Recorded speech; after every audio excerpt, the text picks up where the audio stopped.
अच्छा, पिछले हफ्ते थोड़ा गैप भी आया था, तो बहुत अच्छा, लक्ष्मी ने बहुत अच्छा डिस्क्रिप्शन दिया हुआ है छठे अध्याय का रिवीजन। तो एक बार जरूर उसको सब लोग देखें, बहुत बढ़िया है, हमारे इसी यूट्यूब चैनल पे ही डला हुआ है। हम बात कर रहे हैं ध्यान योग की, जो कि पिछले से पिछले हफ्ते हमारा गैप आ गया था, छूट गया था, आधा ही हो पाया था। आज हमारी कोशिश रहेगी कि इस ध्यान योग के चैप्टर को हम पूरा कंप्लीट करें। पूरा कंप्लीट करने के लिए दो चीजें बड़ी जरूरी हैं।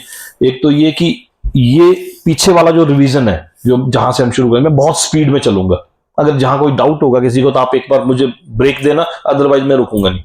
मेरा पर्पज है जहां तक हमने पिछले हफ्ते किया था, लास्ट टू लास्ट वीक, वहां से आगे हम इसको डिटेल में करें। तो जहां तक हम पहले समझ चुके हैं उसको हम मैं थोड़ा सा स्पीड में लूंगा। तो ध्यान योग की जो शुरुआत है वो पांचवा अध्याय कर्म योग से शुरू हो जाती है। ध्यान योग अब पेज नंबर 222 पे श्लोक संख्या 27 और 28, यहां पर भगवान ने ध्यान कैसे करना है उसके बारे में बोलना शुरू किया था कि ध्यान आप कैसे लगाओगे, ध्यान योग में आप कैसे जाओगे, उसके बारे में बोलना शुरू किया था।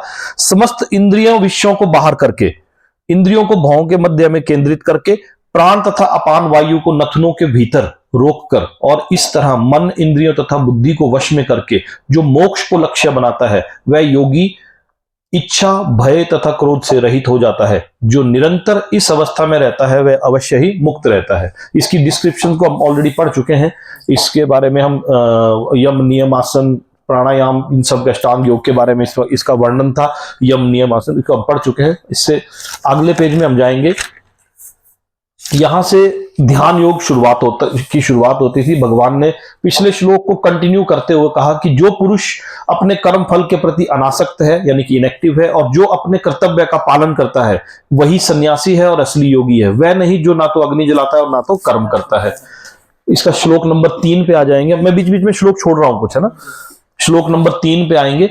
अष्टांग योग के नव साधक के लिए, अष्टांग योग पता ही आपको अष्टांग योग क्या है ना। अष्टांग योग के नव साधक होता है बिगिनर, फॉर द बिगिनर। अष्टांग योग के नव साधक के लिए कर्म साधन कहलाता है। उसके लिए यानी कि work is set to be the means, उसके लिए कर्म ही सब कुछ है। जो अष्टांग योग का बिगिनर होगा वो बोलेगा कि कर्म ही सब कुछ है। कुछ लोगों को आपने बोलते हुए सुना होगा कि कर्म ही पूजा है।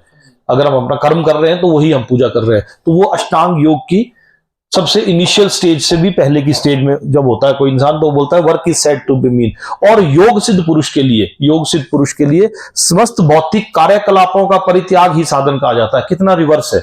अष्टांग योग का नव साधक बोलता है कि कर्म ही पूजा है, और जो योग सिद्ध पुरुष बोलता है कि समस्त भौतिक कार्यकलापों को छोड़ देना ही साधन कहा जाता है। इसके बाद हमने इस श्लोक में योगारूढ़ और योगारूढ़ के बारे में समझा था। योगारूढ़ वो अवस्था है जो कि प्रारंभिक भाग है, एक सीढ़ी है जिसके पहले स्टेप को योगारूढ़ कहते हैं और अंतिम स्टेप को योगारूढ़ कहा जाता है। तो इसमें इस जर्नी के बारे में समझा था। श्लोक नंबर 5 में आएंगे। मनुष्य को चाहिए कि अपने मन की सहायता से अपना उद्धार करे। किसकी सहायता से? पहले क्या बोला था भगवान ने? ज्यादा चक्कर में मत पड़ो, कहां से शुरुआत करो? इंद्रियों से। इंद्रियां, मन और बुद्धि, ये अब एक स्टेप आगे आ गए। इनिशियल स्टेज में बताया था कि इंद्रियों से शुरुआत करो, अब आगे कि मन के।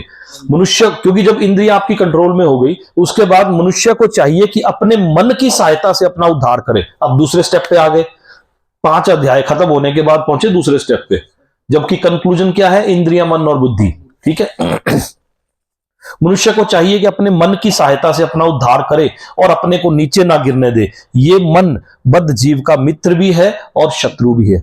अब मित्र किसका है और शत्रु किसका है उसके बारे में आगे बताया। जिसने मन को जीत लिया उसके लिए मन सर्वश्रेष्ठ मित्र है, किंतु जो ऐसा नहीं कर पाया उसके लिए मन सबसे बड़ा शत्रु है। ये इस श्लोक में बताया। इससे अगले श्लोक में क्या बोला?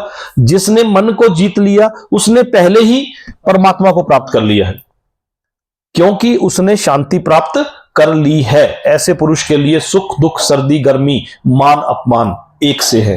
ठीक है।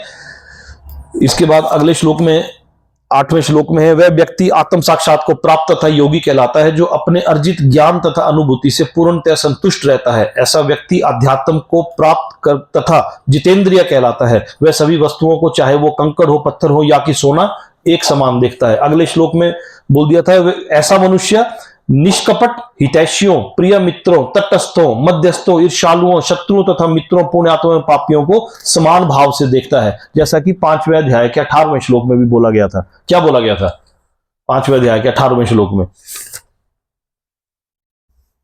कि गौ हस्तिनी, क्या कुछ ऐसा है ये? हाँ, ब्राह्मण को, गाय को, हाँ, जो 5वां अध्याय का 18वां श्लोक, ये विनम्र साधु पुरुष अपने वास्तविक ज्ञान के कारण एक विद्वान तथा विनीत ब्राह्मण, गाय, हाथी, कुत्ता तथा चांडाल को समान दृष्टि से समभाव से देखता है ना? ये वही चीज भगवान ने दोबारा से रिपीट कर दी।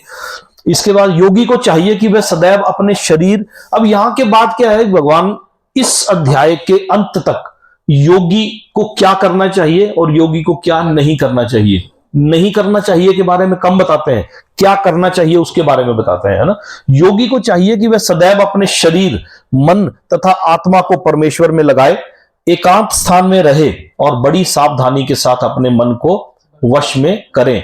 उसे समस्त आकांक्षाओं तथा संग्रह भाव की इच्छाओं से मुक्त होना चाहिए। यहां पर मैं एग्जांपल दिया था जो होली प्लेस और स्क्लूडेड प्लेस बोले, तो होली प्लेसेस जो आज की डेट में बहुत भीड़ भड़के वाले हो गए हैं, और जो एकांत स्थान है उनमें धर्म का कोई नामोग्राम रह नहीं गया है। जो एकांत स्थानों में इंसान हर तरह की हरकतों करने के लिए ही एकांत स्थानों की तरफ जा रहा है, जबकि होली प्लेसेस अब आज की डेट में एकांत रहे नहीं है। भीड़ भड़का मंदिरों में इतना ज्यादा भीड़ भड़का हो गया है, जैसे कि वहां पर आप जाके अपने आप को ध्यान की मुद्रा में कहीं ना तो इमेजिन कर सकते हो, ना सोच सकते हो, ना देख सकते हो। आप चाहोगे कि मैंने मंदिर में जाके कहीं जाके ध्यान लगाना, तो आप लगा नहीं सकते। आज की डेट में इतना रश हो गया है मंदिरों में। योगाभ्यास के लिए योगी एकांत स्थान में जाकर भूमि पर कुशा बिछा दे। कुशा के बारे में हमने बताया था कि ये ऐसे घास होता है जिसके नजदीक कीड़े मकोड़े नहीं आते और जिसमें स्मेल होती है, जिससे कीड़े मकोड़े दूर जाते हैं। कुशा बिछा दे और फिर उसे मृगशाला से ढके और ऊपर से मुलायम वस्त्र बिछा दे। आसन ना तो बहुत ऊंचा हो ना बहुत नीचा। ऊंचा मतलब कि ऐसे किसी कुर्सी कर्सी के ऊपर बैठ के कि इंसान जब ध्यान में जाएगा तो एकदम एक स्टेज ऐसी आती है उसको लगता है कि मैं गिर गया, तो ऐसा ऊंचा भी ना हो और ऐसा नीचा भी ना हो कि जहां आपको सांप बिच्छू वगैरह आके काट सके, थोड़ा ऐसा हो।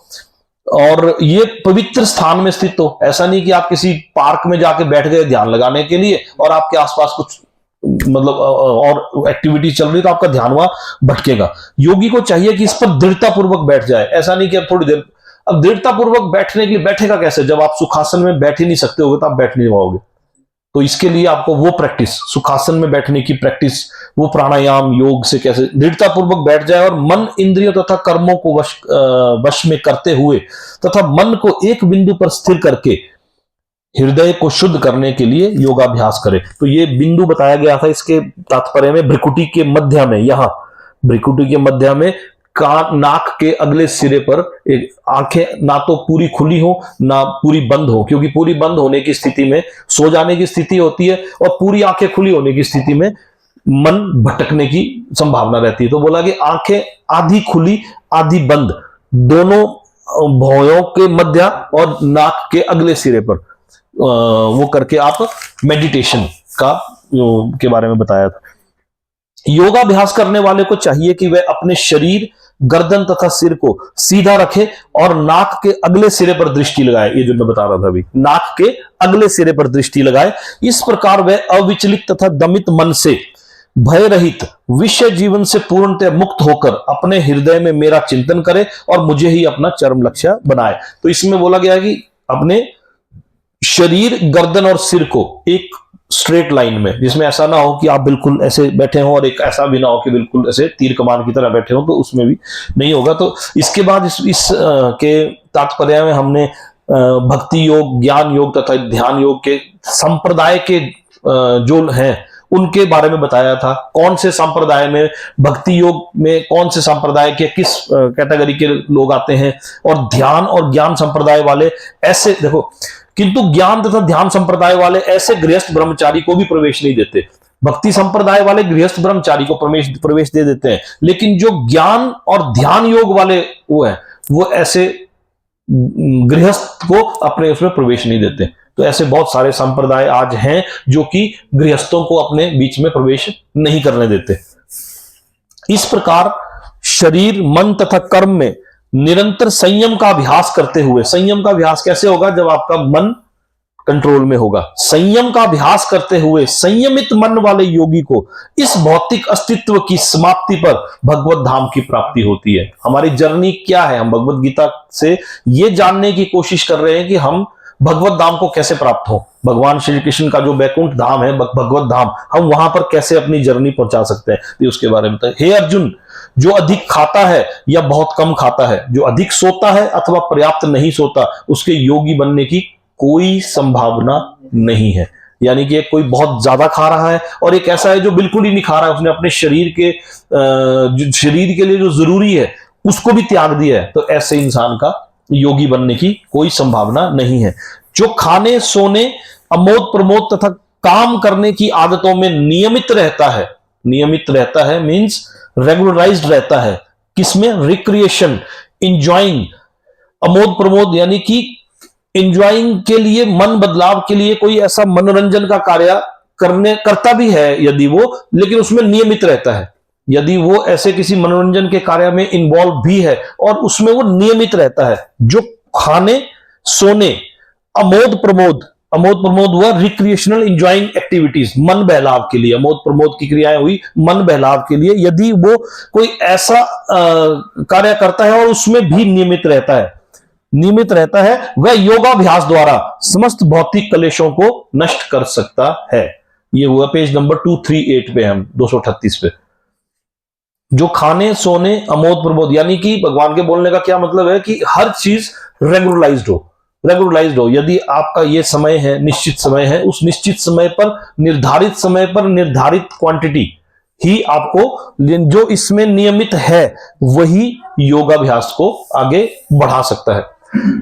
जब योगी योगाभ्यास द्वारा अपने मानसिक कार्यकलापों को वश में कर लेता है और अध्यात्म में स्थित हो जाता है, अर्थात समस्त भौतिक इच्छाओं से रहित हो जाता है, तब वह योग में सुस्थिर कहा जाता है। यहां जैसे हमने शुरू में ही बोला कि ये एक ऐसी जर्नी है। इस चैप्टर में भगवान योगी को क्या करना चाहिए, क्या नहीं करना चाहिए के बारे में कम बताया है, योगी को क्या करना चाहिए उसके बारे में इस अध्याय में ज्यादा बताया है। तो जब योगी योगाभ्यास द्वारा अपने मानसिक कार्यकलापों को वश में कर लेता है, मानसिक कार्यकलापों को, फिर पिछले श्लोक में भी बोला था कि अपने मन के द्वारा मानसिक कार्यकलापों को, यानी कि इंद्रियां, मन और बुद्धि, इंद्रियों के बाद दूसरी स्टेज पे मन, मानसिक कार्यकलापों द्वारा वश में कर लेता है और अध्यात्म में स्थित हो जाता है, अर्थात समस्त भौतिक इच्छाओं से रहित हो जाता है, तब वह योग में सुस्थिर कहा जाता है। तो यहां पर मैंने आपको लिखवाया था पिछली बार,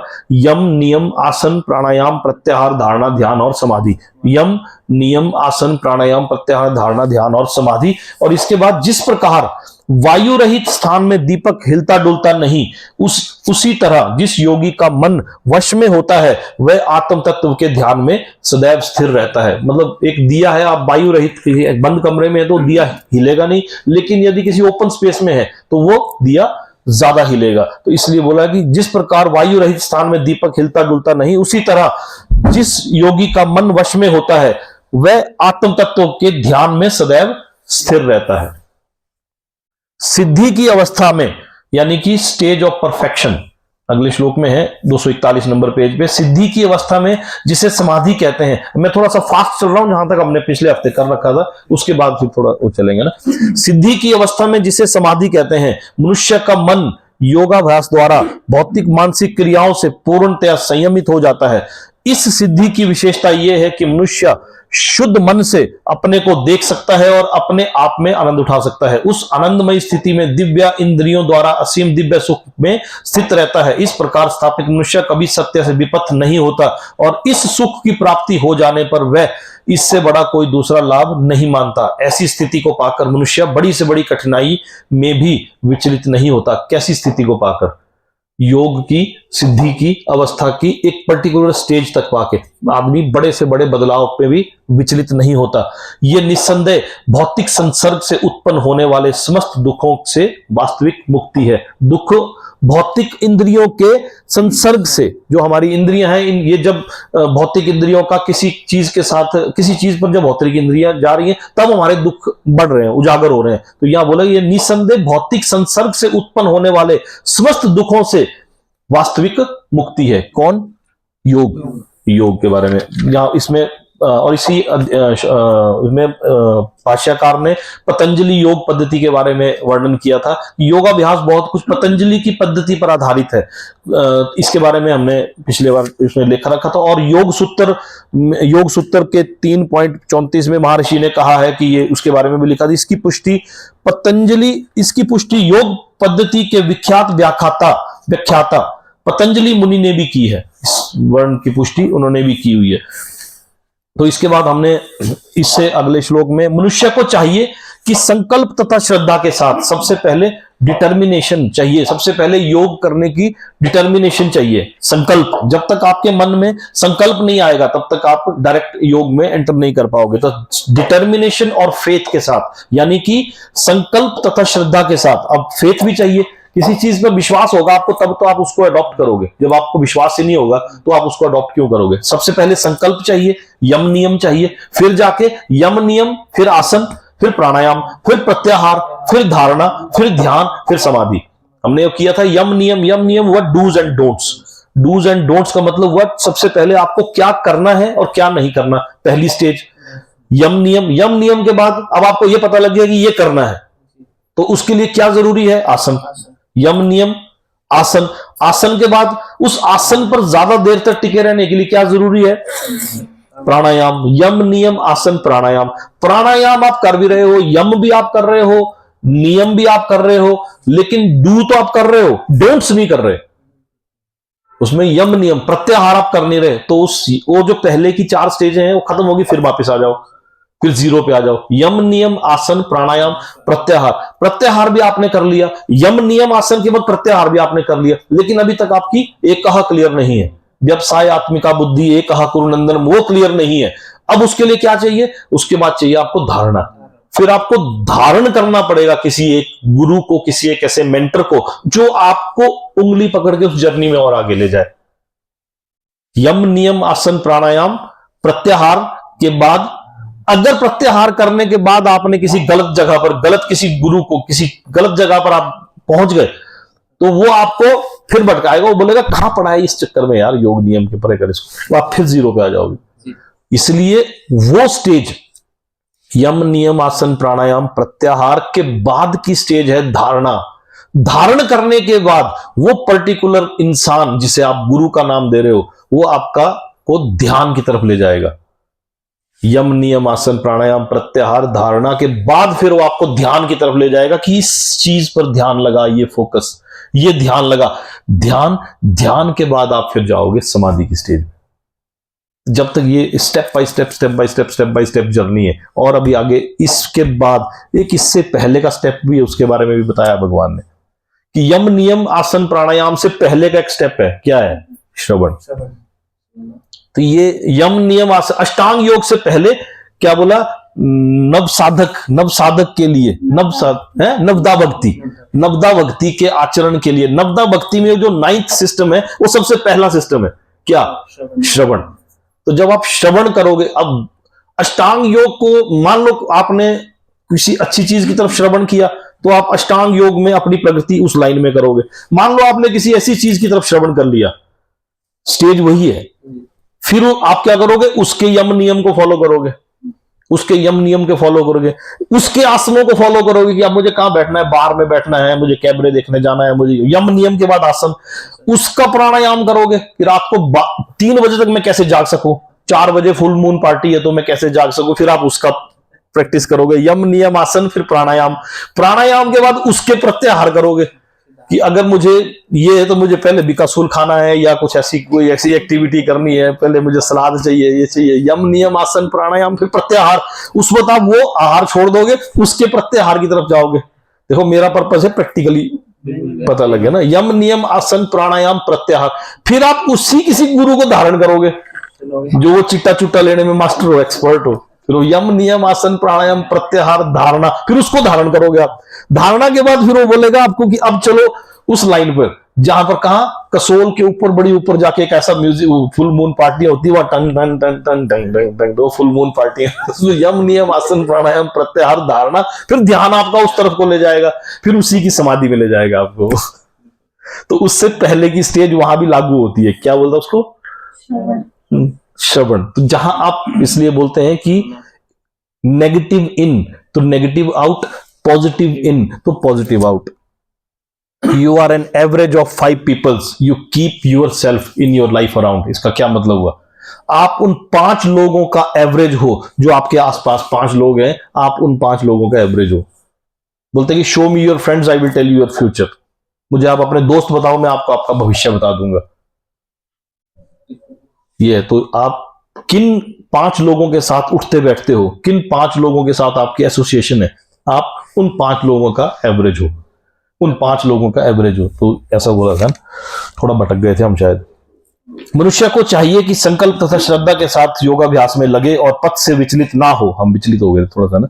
उसे चाहिए कि मनोधर्म से उत्पन्न समस्त इच्छाओं को निरपवाद रूप से त्याग दे और इस प्रकार मन के द्वारा सभी ओर से इंद्रियों को वश में करे। जैसे इसमें कुछ एरोबिक्स को भी योगाभ्यास से जोड़ते हैं, जबकि एरोबिक्स और योगाभ्यास बिल्कुल डिफरेंट है। देखो, अष्टांग योग में योगाभ्यास का पर्पस कुछ अलग है, एरोबिक्स में पर्पस कुछ अलग है।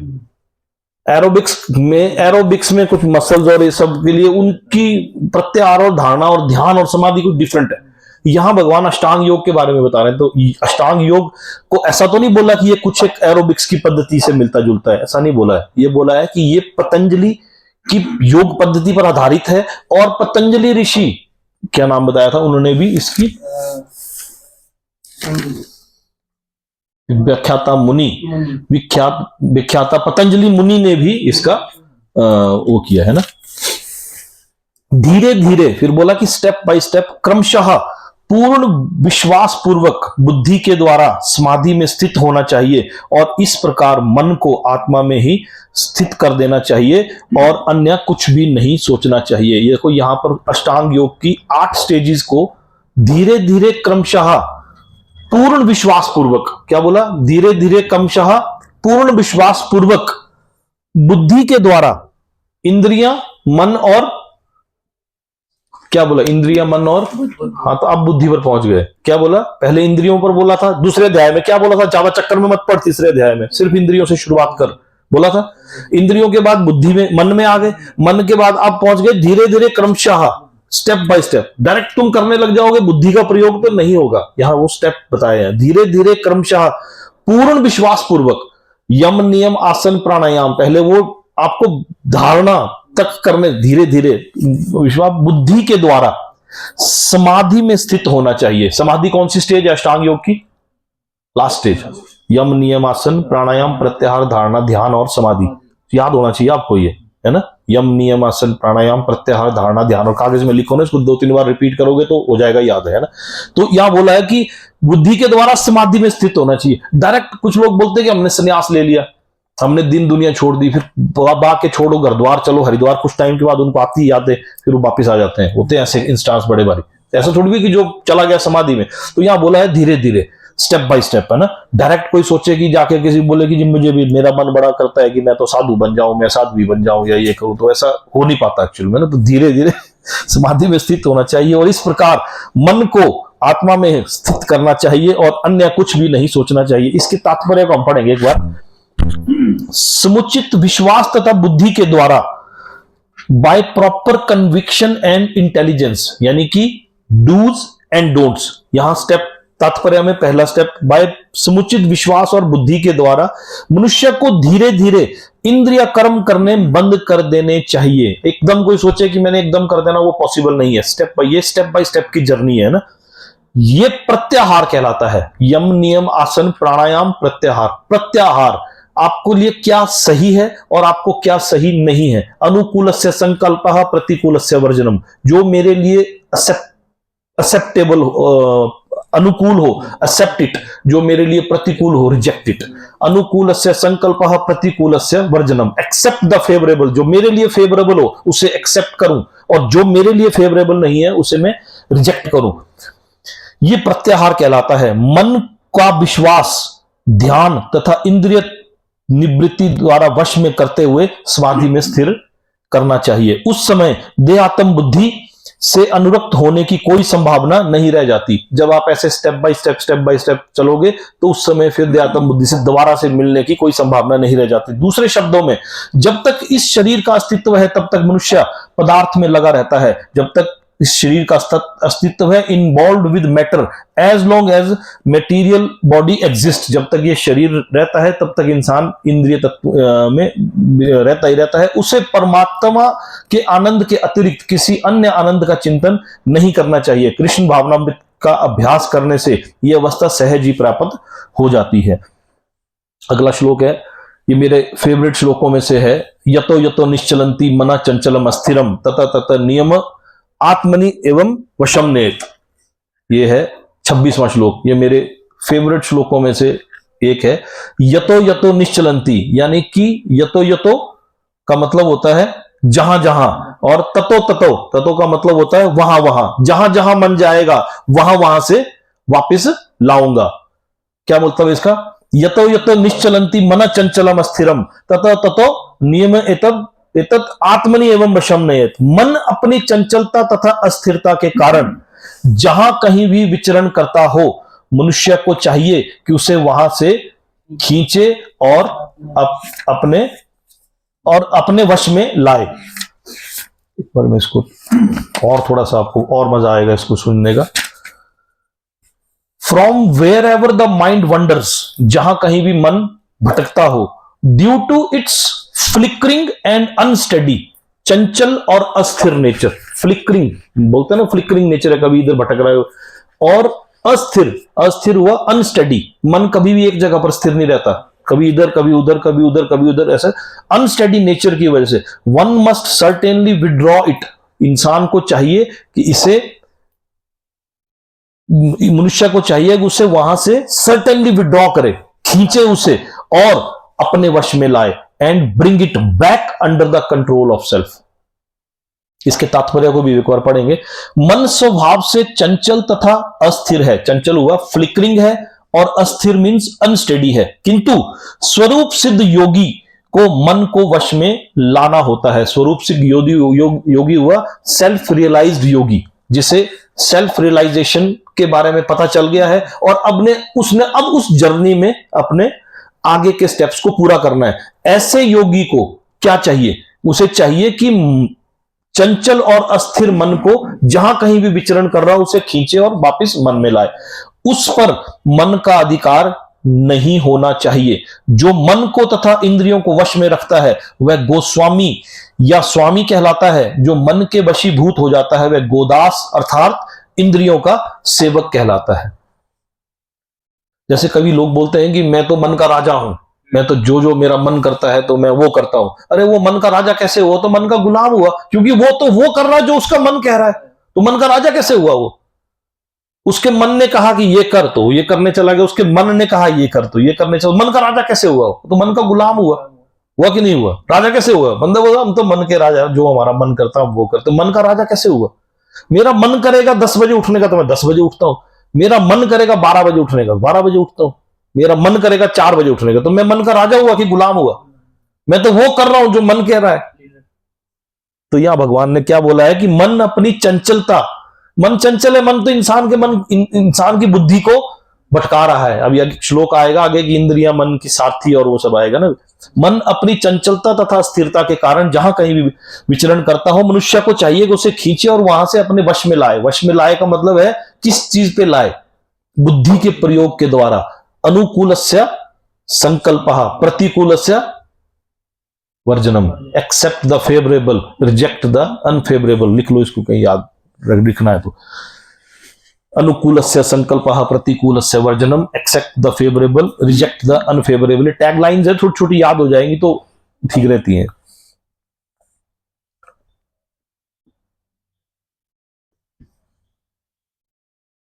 Accept the favourable, reject the unfavourable. इसका एग्जाम्पल दिया था कछुए का। एक्सेप्ट द फेवरेबल, जहां उसको स्थिति पर अनुकूल लगे वहां वो अपने लिम्स को फैला देता है। जहां उसे लगे कि कुछ ऐसी गड़बड़ होगी तो वहां वो अपने सिकुड़ के अपने आप को। इसका एग्जाम्पल भगवान ने दिया है कछुए के, जब इंद्रियों के बारे में चल रहा था। आ रहा याद बीच बीच में थोड़ा थोड़ा याद भी दिलाता रहूंगा मैं पीछे का ना, ऐसा ऐसा भगवान ने एग्जाम्पल दिया था कछुए के बारे में। जिस योगी का मन मुझ में स्थिर रहता है वह निश्चय ही दिव्य सुख की सर्वोच्च सिद्धि प्राप्त करता है। वह रजोगुण से परे हो जाता है, वह परमात्मा के साथ अपनी गुणात्मक एकता को समझता है और इस प्रकार अपने समस्त विगत कर्म फलों से निवृत्त हो जाता है। ये यहां से लगातार योगी को क्या करता है योगी और उसके साथ क्या होता है इसके बारे में भगवान अगले 5-7 श्लोकों में बताएंगे। इस प्रकार योगाभ्यास में निरंतर लगा रहकर आत्म संयमी योगी समस्त भौतिक कलमश से मुक्त हो जाता है और भगवान की दिव्य प्रेमा भक्ति में परम सुख प्राप्त करता है। वास्तविक योगी समस्त जीवों में मुझको तथा मुझ में समस्त जीवों को देखता है। ये 5वें अध्याय के 18वें श्लोक में भी बोल चुके हैं भगवान, अभी हमने रिपीट किया था, और 6ठे अध्याय के 10वें श्लोक में भी बोल चुके हैं यही बात कि वो ब्राह्मण, गाय, कुत्ता, हाथी सब जगह में सबको एक समान देखता है। ये बात भगवान ने 2 श्लोकों में इससे पहले रिपीट कर दी। वास्तविक योगी समस्त जीवों में मुझको तथा मुझ में समस्त जीवों को देखता है। निसंदेह स्वरूप सिद्ध व्यक्ति मुझ परमेश्वर को सर्वत्र देखता है। जो मुझे सर्वत्र देखता है और सब कुछ मुझ में देखता है उसके लिए ना तो मैं कभी अदृश्य होता हूं और ना मेरे लिए वो कभी अदृश्य होता है। इसमें हमने भक्त प्रहलाद और हिरण्यकश्यप का एग्जांपल, हिरण्यकश्यप ने बोला कहां है तेरे भगवान, तो बोलता है भगवान भगवान, बोले तो ये तो ऐसा कुछ सब, ये तो है, यही तो है, यही तो है। वो ऐसा थोड़ी भी कि वो कोई ट्रिक्स खेल रहा था अपने बाप के साथ, उसको नजर आ रहे थे, भक्त प्रहलाद को नजर आ रहे थे। बोले कहां है भगवान, यहाँ, बोले तो आपको कैसे नजर आ रहे, ये तो खड़े हैं सामने, तो तेरा दिमाग खराब है, ऐसा थोड़ी भी था। तो ये है वो जो मुझे सर्वत्र देखता है और सब कुछ मुझ में देखता है, उसके लिए ना तो मैं कभी अदृश्य होता हूं। अब उसके लिए कभी वो अदृश्य नहीं हो रहे थे भक्त प्रहलाद के लिए, हिरण्यकश्यप के लिए वो अदृश्य ही थे, और वह मेरे लिए और ना वह मेरे लिए अदृश्य होते हैं। तो बोले कहां है, बोले खंबे में है, बोले कहां है खंबे, बोले ये तो है, बोले अंदर भी है, बोले हाँ खंबे के अंदर भी, बोले बाहर भी है, बोले हाँ, धाड़ करके तोड़ा खंबा तो निकल गया वो नरसिंह भगवान, है ना। तो ऐसा हुआ था। जो योगी मुझे तथा परमात्मा को अभिन्न जानते हुए परमात्मा की भक्ति पूर्वक सेवा करता है वह हर प्रकार से मुझ में सदैव स्थिर रहता है। यहां योगी के बारे में बताया जा रहा है, देखना, ध्यान योग के थ्रू योगी बनने के बारे में बताया जा रहा है।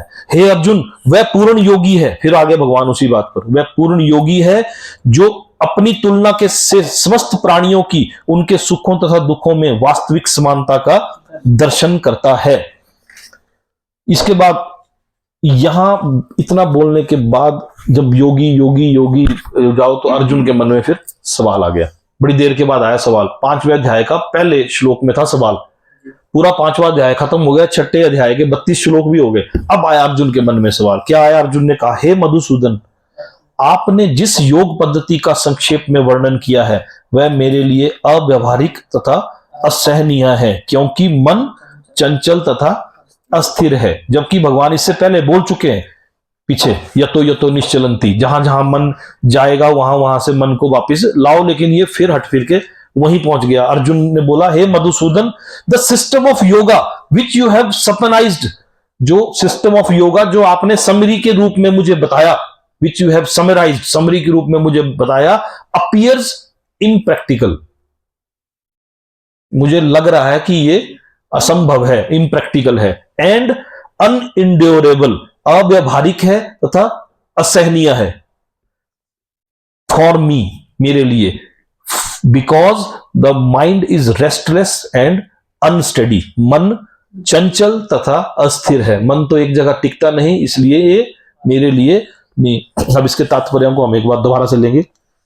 भगवान कृष्ण ने अर्जुन के साथ, ये मेरे साथ साथ पढ़ना आपने ना तात्पर्य, भगवान कृष्ण ने अर्जुन के साथ शुचौदेशे से लेकर योगी परमो मता, शुचौदेशे क्या था? 6ठे अध्याय का 11वां और 12वां श्लोक, 11-12वें श्लोक से लेके 32वें श्लोक तक, 6ठे अध्याय का 11वां-12वें श्लोक से में है शुचौदेशे, और 32वें श्लोक का आखिरी शब्द है योगी परमो मता। इसके बारे में बोला कि हे भगवान कृष्ण ने अर्जुन के लिए शुचौदेशे से लेकर योगी परमो मता तक जिस योग पद्धति का वर्णन किया, उसे अर्जुन अपनी असमर्थता के कारण, ऐसा नहीं है कि वो बाकियों के लिए भी इंपॉसिबल, लेकिन अर्जुन ने अपनी असमर्थता घोषित की, उसमें अस्वीकार कर रहा है। इस कलयुग में सामान्य व्यक्ति के लिए यह संभव नहीं कि वे अपना घर छोड़कर किसी पर्वत या जंगल के एकांत स्थान में जाकर भूमि पर योगाभ्यास करे। बोला कुशा बिछाओ, ये करो, आसन ऊंचा ना हो, ये हो, तो वो उसने बोला कि ये पॉसिबल नहीं है। आधुनिक युग की विशेषता है कि अल्पकालिक जीवन के लिए घोर संघर्ष। अल्पकालिक जीवन मतलब 100 साल की लाइफ के अंदर अंदर बहुत संघर्ष है। पहले के टाइम में लाइफ ज्यादा होती थी तो आदमी कर लेता था, चल 50 साल 200 300 साल लगा दिए इस चीज के लिए भी। अब लाइफ कम है, अब इंसान कहां करेगा, तो अपनी जीविका कमाने के लिए ही टाइम लगाएगा कि योगाभ्यास के लिए टाइम लगाएगा। अल्पकालिक जीवन के लिए घोर संघर्ष। लोग सरल व्यवहारिक साधनों से भी आत्म साक्षात्कार के लिए उत्सुक या गंभीर नहीं है। सिंपल प्रैक्टिस है कुछ, एक अनुलोम विलोम प्राणायाम, कोई वॉक करना, कोई ये करना, लोग उतना तक नहीं कर पाते, तो फिर अष्टांग योग के बारे में तो कहना ही क्या, नहीं कर सकते। आसान फार्मूला भी तो है, लोग वो भी नहीं कर पाते। तो यहां लिखा है भाष्यकार ने कि लोग सरल व्यवहारिक साधनों से भी आत्म साक्षात्कार के लिए उत्सुक या गंभीर नहीं है, तो फिर इस कठिन योग पद्धति के विषय में तो क्या कहा जाए, जब लोग सिंपल प्रैक्टिस नहीं कर सकते। जो कि जीवन शैली, आसन विधि, स्थान, कौन सी कठिन विधि किसको बोला, जीवन शैली लाइफस्टाइल, आसन विधि, स्थान का चयन और भौतिक व्यस्तताओं से विरक्ति का नियमन करती है। भौतिक व्यस्तताओं से विरक्ति का नियमन का मतलब क्या हुआ, हाँ, मटेरियलिस्टिक चीजों से दूर होने के बारे में, उसके बारे में नियमन करती है, मतलब उसके बारे में बता रही है। व्यवहारिक व्यक्ति के रूप में अर्जुन ने सोचा कि इस योग पद्धति का पालन असंभव है। व्यवहारिक रूप से क्यों, क्योंकि वो प्रैक्टिकली उसने सोचा कि ये तो असंभव है। भले ही वे कई बातों में इस योग पद्धति पर खरा उतरता था, वह राजवंशी था। हम बोलते हैं कि हमारी एक रोजी रोटी की समस्या दूर हो जाए तब तो हम योग करें, हमने सवेरे उठ के काम करना कि योगा करना, समझ गए। तो वो बोलते हैं कि वो तो राजवंशी था, राजा था ना वो, जब उसने तक इस योग पद्धति के लिए इनकार, वह राजवंशी था और उसमें अनेक सद्गुण भी थे। एक तो वो महान योद्धा था, पहले तो बहुत बड़ा महान योद्धा था। वह दीर्घायु भी था, 1000 साल के आसपास उसकी उम्र थी। अर्जुन जिस युग में पैदा हुआ उस युग में इंसान की उम्र लगभग 1000 वर्ष थी। दीर्घायु भी था और सबसे बड़ी बात तो यह है कि वह भगवान श्री कृष्ण का घनिष्ठ मित्र भी था। कितनी चीजें थी उसमें, कितनी चीज। 5000 वर्ष पूर्व अर्जुन को हमसे अधिक सुविधाएं प्राप्त थी, जो हमको आज प्राप्त नहीं है, उससे कहीं ज्यादा सुविधाएं थी उसको। हम लोग बोलते हैं कि हमारे को सुविधाएं मिले, कुछ आसान हो जाए तब हम करें, तो अर्जुन को तो इतनी सुविधाएं हम लोगों से 5000 साल पहले भी थी, प्राप्त थी, तो भी उसने इस योग पद्धति को स्वीकार करने से मना कर दिया। नहीं हो पाएगा। वास्तव में इतिहास में ऐसा कोई प्रलेख प्राप्त नहीं जिससे यह ज्ञात हो सके कि उसने कभी योगाभ्यास किया हो। अतः इस पद्धति को इस कलयुग के लिए सर्वथा दुष्कर ही समझना चाहिए। हाँ, कतिपय विरले व्यक्तियों के लिए यह पद्धति सुगम हो सकती है, किंतु सामान्य जनों के लिए ये असंभव प्रयास है। 251 पेज नंबर है, 251। यदि 5000 वर्ष पूर्व ऐसा था तो आधुनिक समय के लिए क्या कहना, क्वेश्चन मार्क के आगे। जो लोग विभिन्न तथा कथित स्कूलों तथा समितियों द्वारा इस योग पद्धति का अनुकरण कर रहे हैं, जैसे कोई जिम्नेशियम ऐसी कोशिश कर रहे हैं, इस उसमें कर रहे हैं, भले ही संतोषजनक प्रतीत हो, क्योंकि एक्चुअल में वहां पर चौथी स्टेज के बारे में ही बताया जा रहा है, यम, नियम, आसन और प्राणायाम। जिम में और जो है क्या बोलते हैं इनको, एरोबिक्स क्लासेस में और इन सब में चौथी स्टेज के बारे में बताया जा रहा है। उससे पहले और उसके बाद की स्टेजों के बारे में तो बताते नहीं है। तो भले ही संतोषजनक प्रतीत हो, हमको लगता है कि हम ऐसी जगह पर जाके कुछ अपना बेनिफिट कर लें, किंतु ये सचमुच ही अपना समय गंवा रहे हैं। क्यों? क्योंकि जब तक वहां जा रहे हैं तब तक तो ठीक है, जब वहां से छूट गए तो फिर ब्लास्ट हो गया। क्यों? क्योंकि उनको उससे पहले के स्टेप और उसके बाद के स्टेप पता नहीं है कि उससे पहले क्या करना होता है और उसके बाद क्या करना। जब तक वहां जा रहे हैं तब तक तो ठीक है, वो अष्टांग योग पद्धति में उसमें नहीं है ना। किंतु सचमुच अपना समय वे अपने अभिष्ट लक्ष्य के प्रति सर्वथा अज्ञानी हैं। हे कृष्ण, चूंकि मन चंचल, उच्छल, हठीला तथा अत्यंत बलवान है, अतः मुझे इसे वश में करना वायु को वश में करने से भी अधिक कठिन लगता है। कौन बोल रहा है? अर्जुन बोल रहा है। पहले क्या बोला उसने? हे मधुसूदन, आपने जिस योग पद्धति का वर्णन किया मेरे लिए अव्यवहारिक, असहनीय, अकल्पनीय है, क्योंकि यह मन चंचल अस्थिर है। चूंकि मन चंचल, उच्छल, हठीला तथा अत्यंत बलवान है। चंचल मीन्स रेस्टलेस है, उच्छल मीन टर्बुलेंट। टर्बुलेंस बोलते हैं कि टर्बुलेंस आ गई, हवा में टर्बुलेंस आ गई, कहीं कुछ आ गया, तो ये उच्छल होता है, टर्बुलेंट। मन टर्बुलेंट है, हठीला है, जिद्दी भी है। हठीला है ना, मैंने ये करना है तो मतलब करना ही करना, कर लो, रोक लो, मुझे रोक के दिखा दो, मन हठीला भी है और अत्यंत बलवान भी है, स्ट्रांग भी है। यहां बोला है कि, पीछे बोला था भगवान ने एक श्लोक में कि बुद्धि को, मन को नियंत्रण में करना होता है, लेकिन मन इतना प्रबल है कि वो बुद्धि को भी अपने अधीन कर लेती है। वो बुद्धि को भी अपने, बोला पीछे एक श्लोक में है, ध्यान है ना, जो कंटिन्यू आ रहे हैं उनको ध्यान होगा, बोला था एक श्लोक में कि मन इतना वो है कि दुराग्रही है कि वो बुद्धि को भी अपने वश में कर लेता है और वो करवाने की कोशिश करता है जो मन चाहता है। तो तब बोलते हैं कि मैं मन का राजा हूं। ऐसा इंसान बोलता है मन का राजा हूं, अत्यंत बलवान है, अतः मुझे इसे वश में करना वायु को वश में करने से भी अधिक कठिन लगता है, अर्जुन बोल रहा है ना। अगले श्लोक में क्या बोलता है, अगले श्लोक में भगवान श्री कृष्ण जवाब देंगे, लेकिन इसके तात्पर्य को हम सुनेंगे एक बार, साथ साथ पढ़ना मेरे। मन इतना बलवान, इतना स्ट्रांग है तथा दुराग्रही है, यानी कि ऑब्स्टिनेट है। दुराग्रही होता है ऑब्स्टिनेट, जिद्दी, ऑब्स्टिनेट है कि कभी कभी ये बुद्धि का भी उल्लंघन कर देता है। ही ओवरकम्स द इंटेलिजेंस, बुद्धि का भी उल्लंघन कर देता है। यद्यपि उसे बुद्धि का अधीन माना जाता है। पहले इंद्रियां हैं, फिर उससे अगला स्टेप में क्या है, मन, उसके बाद है बुद्धि। तो बुद्धि के अधीन हुआ मन, इंद्रियों से ऊपर हुआ और बुद्धि के नीचे हुआ, अधीन है, उसकी निचले स्टेप पे है। लेकिन इस व्यवहार जगत में जहां मनुष्य को अनेक विरोधी तत्वों से संघर्ष करना होता है, उसके लिए मन को वश में कर पाना अत्यंत कठिन हो जाता है। कृत्रिम रूप से मनुष्य अपने मित्र तथा शत्रु दोनों के प्रति मानसिक संतुलन स्थापित कर सकता है। बोल सकते हैं कि यार हम एक जैसा व्यवहार करेंगे, लेकिन भाष्यकार बोल रहा है कि ये संभव नहीं है। किंतु अंतिम रूप में कोई भी संसारी पुरुष ऐसा नहीं कर पाता कि ये मेरे साथ, इसके साथ झगड़ा हुआ है, अब मैं इसके साथ बिल्कुल एक जैसा ही व्यवहार करूं, दुश्मन के साथ भी और दोस्त के साथ भी। तो भाष्यकार इस बात को नकार रहा है, क्योंकि ऐसा कर पाना वेगवान वायु को वश में करने से भी कठिन है।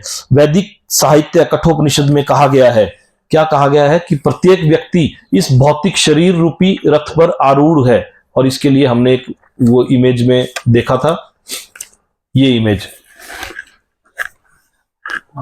ये देखी थी हमने पिछली बार, है ना, जिसमें कि इंद्रियां, मन और बुद्धि, इसके बारे में घोड़े को बताया गया था। इंद्रियां 5 घोड़े, ये 5 इंद्रियां हमारी आंख, कान, नाक, जीभा और त्वचा, ये 5 इंद्रियां। इंद्रियों के बाद लगाम, इसका मन, लगाम, और उसके बाद सारथी जो है वो बुद्धि है। चाहिए तो ऐसा कि बुद्धि जो बोले, लगाम वैसा काम करे और इंद्रियां उस तरफ चले, लेकिन होता ऐसा नहीं है। इंद्रियां इतनी प्रबल और बेगवान है कि वो बुद्धि, मन को खींचती हैं। मन इतना प्रबल और बेगवान है कि वो मन को भी अपने उसमें, बुद्धि को भी अपने कंट्रोल में कर लेती। तो ये हमने ये इमेज, सारथी बुद्धि है और लगाम मन जो है ना ना ना, देखो, सारथी है बुद्धि। हम जो पीछे बैठे हैं वो है हम, जो पीछे बैठा रथ में वो मैं हूं। हमें जो चला रही है वो है बुद्धि, चलाने वाला है सारथी, वो है बुद्धि। और कंट्रोल, इंद्रियों को कंट्रोल करने वाला कौन है, मन, लगाम। और इंद्रियां कौन है, ये इसमें घोड़े, ये घोड़े हैं जो इंद्रियां हैं, सेंसेस है ना। ये कठोपनिषद में कहा गया है कि भौतिक शरीर रूपी रथ पर आरूढ़ है और बुद्धि इसका सारथी है, मन लगाम है और इंद्रियां घोड़े हैं। इस प्रकार ये देखना, इसमें the individual is the passenger in the car, इंद्रियां और घोड़े। और अब यहां इंग्लिश में आ गया, individual is the passenger in the car. मैं और आप कौन है, जो हम पिछली सीट पर बैठा है, कौन है, वो है पैसेंजर, वो हमें passenger in the car of the material body. And intelligence is the driver, intelligence जो है वो ड्राइवर है, वो यानी कि सारथी है। Mind is the driving instrument, steering. And senses are the horses, mind is the driving instrument, जिससे वो लगाम, वो mind is the driving instrument and the senses are the horses. इस प्रकार मन तथा इंद्रियों की संगति से ये आत्मा सुख या दुख का भोगता है। कौन, जो पीछे बैठा हुआ है, कौन है, मैं बैठा हूं, आप बैठे हो, वो है आत्मा। वो आत्मा इस तरह इंद्रियों की संगति से ये आत्मा सुख तथा दुख का भोगता है, ऐसा बड़े बड़े चिंतकों का कहना है। यद्यपि बुद्धि को मन का नियंत्रण करना चाहिए, किंतु मन इतना प्रबल तथा हठी है कि इसे अपनी बुद्धि से भी जीत पाना कठिन हो जाता है। जिस प्रकार अच्छी से अच्छी दवा द्वारा कभी कभी रोग वश में नहीं हो पाता, ऐसे प्रबल मन को योगाभ्यास द्वारा वश में किया जा सकता है। किंतु ऐसा अभ्यास कर पाना अर्जुन जैसे संसारिक व्यक्ति के लिए कभी भी व्यवहारिक नहीं होता। तो फिर आधुनिक आधुनिक मनुष्य के संबंध में क्या कहा जाए? आधुनिक मनुष्य हम लोगों के बारे में बोला गया है। जब अर्जुन में इतने सद्गुण थे, जब उसके लिए ये पॉसिबल नहीं था, तो हम लोगों के लिए तो सच में ये बहुत ज्यादा मुश्किल हो। यहां पर प्रयुक्त उपमा अत्यंत उपयुक्त है। झंझावात, झंझावात हुआ ब्लोइंग माइंड। ब्लोइंग माइंड को रोक पाना कठिन होता है, और उच्छृंखल मन यानी कि टर्बुलेंट माइंड को रोक पाना तो और भी कठिन होता है। झंझावत मन यानी कि जो थोड़ा इधर उधर भटक रहा है, उसको रोक पाना तो कठिन है ही है, लेकिन टर्बुलेंट मन, जिसके मन में बहुत सारी चीजें घुस गई हैं, उसको रोक पाना तो और ही ज्यादा कठिन है। बुद्धि मन है। नहीं नहीं, बुद्धि मन कैसे हुई? नहीं, मान लो जैसे भैया मेरा मन कर रहा है इधर जाने को, तो मेरे को माइंड ले जा रहा है ना साइड, माइंड ले जा रहा ना, तो उससे माइंड से ऊपर होनी चाहिए इंटेलिजेंस। इंटेलिजेंस को देखना चाहिए कि मेरे लिए क्या ये सही है, क्या ये गलत है। अनुकूलस्य संकल्प है, ये प्रतिकूलस्य वर्जनम। मेरा मन तो मुझे बोल रहा है यहां ले जाने के लिए, लेकिन मन से ऊपर है बुद्धि। बुद्धि को ये डिसीजन लेना है कि मेरे लिए ये सही है, लेकिन मन इतना दुराग्रही, हठीला, अत्यंत बलवान है कि उस बुद्धि को भी भ्रमित कर देता है। चाहे वो अच्छा हो। हाँ, वो बोलता है कि नहीं, ऐसा सबको पता है कि सवेरे उठ के योगाभ्यास करना अच्छा है। पता है कोई सी ऐसा आदमी है जिसको नहीं पता है? सबको ये पता है कि अच्छा भोजन खाना चाहिए, यस और नो। अच्छा भोजन खाना चाहिए, यस कि नो? नहीं खाना चाहिए, सही भोजन खाना चाहिए। अच्छा तो बहुत कुछ होता है। सबको पता है ना कि सही भोजन खाना चाहिए, लेकिन मन बोलता है अच्छा खा। सबको पता है कि तला मिर्च वाला अच्छा होता है कि सही होता है, क्या है? तो लेकिन मन खा लेता है। क्यों खाता है? हाँ, पूरी और मटर पनीर की तरफ मन भटक जाता है, तला हुआ खा लेता है। क्यों? जबकि अच्छा है नहीं है ना, तो वो एक्सेप्ट द फेवरेबल। लेकिन बुद्धि बोलती है, पता सबको है। क्यों नहीं पता है सबको? आप बोलो ना कि आपको पता है कि तला हुआ चीज अच्छा होता है कि बुरा? खाना तला हुआ खाना अच्छा है कि बुरा? ऐसा बताओ। बुरा है ना, फिर भी खाते हैं। क्यों? क्योंकि मन इतना प्रबल तथा जिद्दी और हट्टी और बलवान है कि उस बुद्धि का भी उल्लंघन कर देता है। बुद्धि बोल रही है कि नहीं नहीं नहीं खाना, मन बोल रहा है खा लेते हैं, चार क्या है, आज का दिन खा लेंगे, कल नहीं खाएंगे, कल फिर वही, आज का दिन खा लेंगे, परसों सवेरे वही, आज का दिन सो लेते हैं, कल उठेंगे, अगले दिन सवेरे वही। अब आज तो शनिवार है, सोमवार से शुरू करेंगे, सोमवार को सिर दर्द है, कल शुरू करेंगे, रात को नींद लेट आई, तब वीरवार से शुरू करेंगे। मेरा क्वेश्चन यही है ना, उठ जाता है नहीं 4-5 दिन से, यही है ना, यही है ना। और पूछो और तो और भी डिटेल में भी जा सकते हैं हम इसमें ना। तो कहां थे हम? हाँ, जिस ये प्रति उच्चकर हो पाना, मन को वश में रखने का सरलतम उपाय, जिसमें भगवान चैतन्य ने सुलझाया है कि ये समस्त दैन्यता के साथ मोक्ष के लिए हरे कृष्ण महामंत्र का कीर्तन करे। कोई भी आप किसी के साथ अगर कोई आप, मैंने उस दिन भी बोला था कि आप सोचोगे कि मैंने कुछ म्यूजिक लगा के या कुछ योगाभ्यास करना है, उससे बेटर है कि आप किसी आध्यात्मिक म्यूजिक के साथ योगाभ्यास की प्रैक्टिस करो, गायत्री मंत्र के साथ योगाभ्यास की प्रैक्टिस करो, तो आप डीप समाधि में ज्यादा जा सकते हो। बजाय इसके कि लता मंगेशकर को गाना लगा के और आप योगाभ्यास करने की कोशिश करोगे तो मन भटकेगा। आपको और ज्यादा आसान है मेडिटेशन म्यूजिक, बड़े से बढ़कर एक मेडिटेशन म्यूजिक है। यूट्यूब में आप सर्च करोगे best meditation music for sleep, तो 1000 वीडियोज आएंगी। Best meditation music for walk 1500 videos आएंगी। Best meditation music for yoga 500 videos, 1000 videos आएंगी। सब कुछ है। पता आपको ये पता होना चाहिए कि कहां हमने क्या चीज, हमारा चीज हमको कहां ढूंढनी है। श्री भगवान ने कहा, किस बात पर कहा भगवान ने? अब अर्जुन ने पूछा कि हे मधुसूदन, आपने जिस योग पद्धति का संक्षेप में वर्णन किया वह मेरे लिए अव्यवहारिक तथा असहनीय है, क्योंकि मन चंचल तथा अस्थिर है। चंचलम ही मना कृष्णा, क्या बोले? चंचलम ही मना कृष्णा प्रमादी बलभद्रम तस्य अहम निग्रहम मन्ये वायो इव सुदुष्करम। क्या मेरे को तो संस्कृत ऐसी आती, टूटी फूटी आती नहीं है वैसे तो, रट्टा रट्टा लगा लोगों के होते। अर्जुन के पास ऐसे ऐसे तीर थे कि वो बहती हवा का रुख बदल सकता था। अर्जुन था एम्बिडेक्चुअस, दोनों हाथों से जो तीर चला सके, महाबाहु, दोनों हाथों से जो तीर चला सकता था, वो पावर थी अर्जुन के पास। ऐसे तीर थे जिससे वो बहती हवा के रुख को बदल सकता था। तो यहां अर्जुन ने बोला कि मैं बहती हवा के रुख को तो बदल सकता हूं, लेकिन इस मन को कंट्रोल करना मेरे बस की बात नहीं है।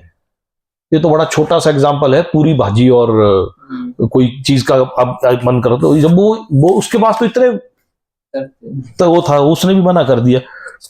तब श्री भगवान ने कहा, हे महाबाहु कुंती पुत्र। क्या बोला भगवान ने? एकदम डांटा उसको, बेवकूफ, मैं जो बोल रहा हूं तेरे को वो काम कर।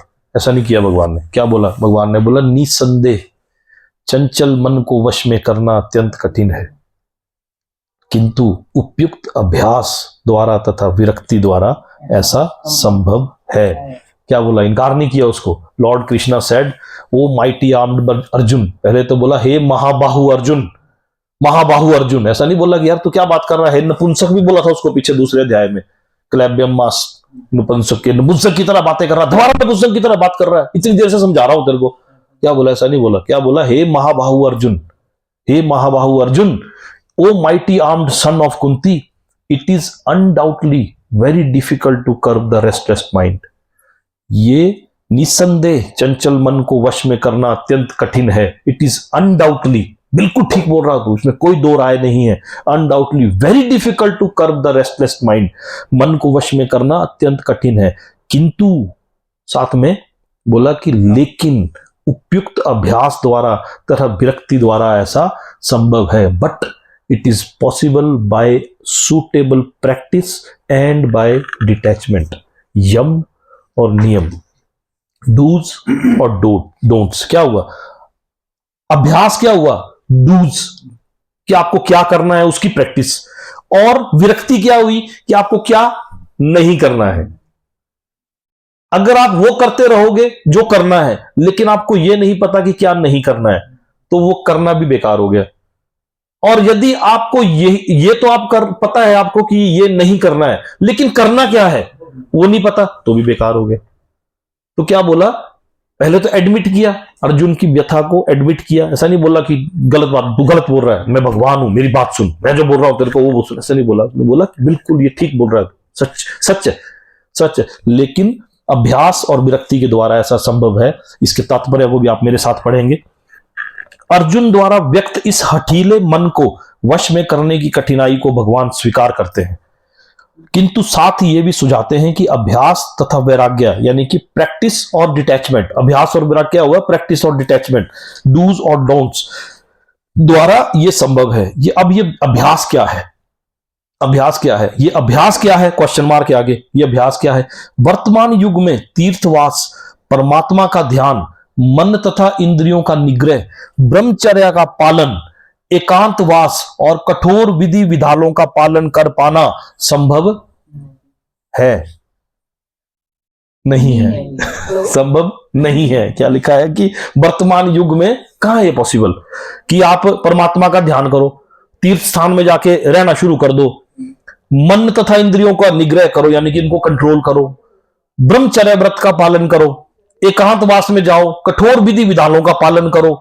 ये संभव नहीं है। किंतु कृष्ण भावना मृत के अभ्यास से मनुष्य भगवान की नवदा भक्ति का आचरण करता है। अब नवदा भक्ति क्या हुई? वो 9th स्टेप, यानी कि फर्स्ट स्टेप, अष्टांग योग से भी पहले का स्टेप। ऐसी भक्ति का प्रथम अंग है कृष्ण के विषय में श्रवण करना। ये बोलते हैं 9 type of devotional services of God. ये 9 नवदा भक्ति हुई, 9 type of devotional service of God. इसमें सबसे पहला टाइप है श्रवण। कुछ लोग सारी उम्र श्रवण में ही रह जाते हैं। वो बोलते हैं कि बस हमको जो मजा आता है सुनने में, बस जो सुनने में जो आनंद मिलता है हमको, तो बस प्रभु के चरणों की बातें सुनो। वो यम नियम सुनने के बाद उसकी डूज एंड डोंट्स, उसके बाद उसके लिए क्या आसन, क्या प्राणायाम, क्या प्रत्याहार, क्या धारणा, क्या ध्यान कर नहीं पाते, समाधि में कैसे पहुंच पाएंगे? नहीं पहुंच पाएंगे। तो कुछ लोग सारी उम्र उसी में रह जाते हैं ना।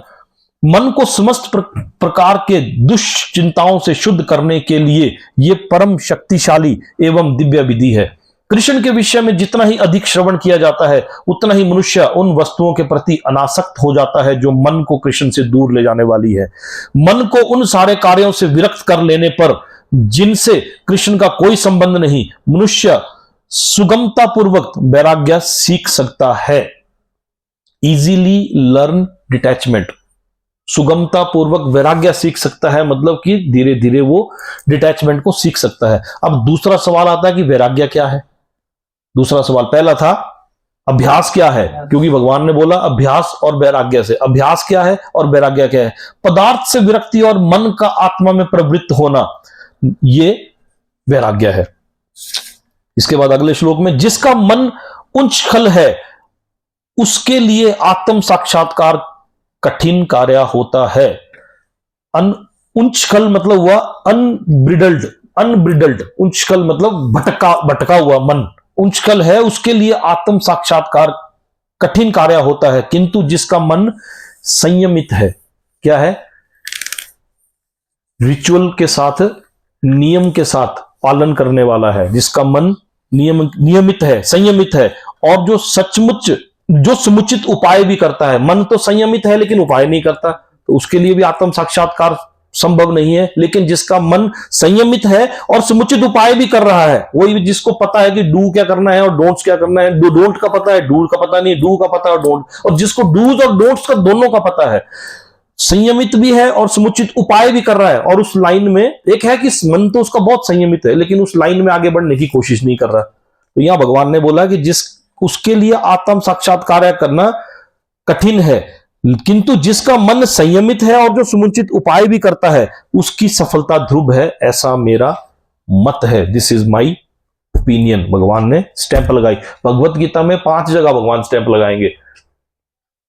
पूरी भगवत गीता में 5 बार ऐसी बातें बोलेंगे कि ये मेरा मत है, दिस इज माई ओपिनियन। इसमें भी पहली स्टैंप लगी है। कौन सी?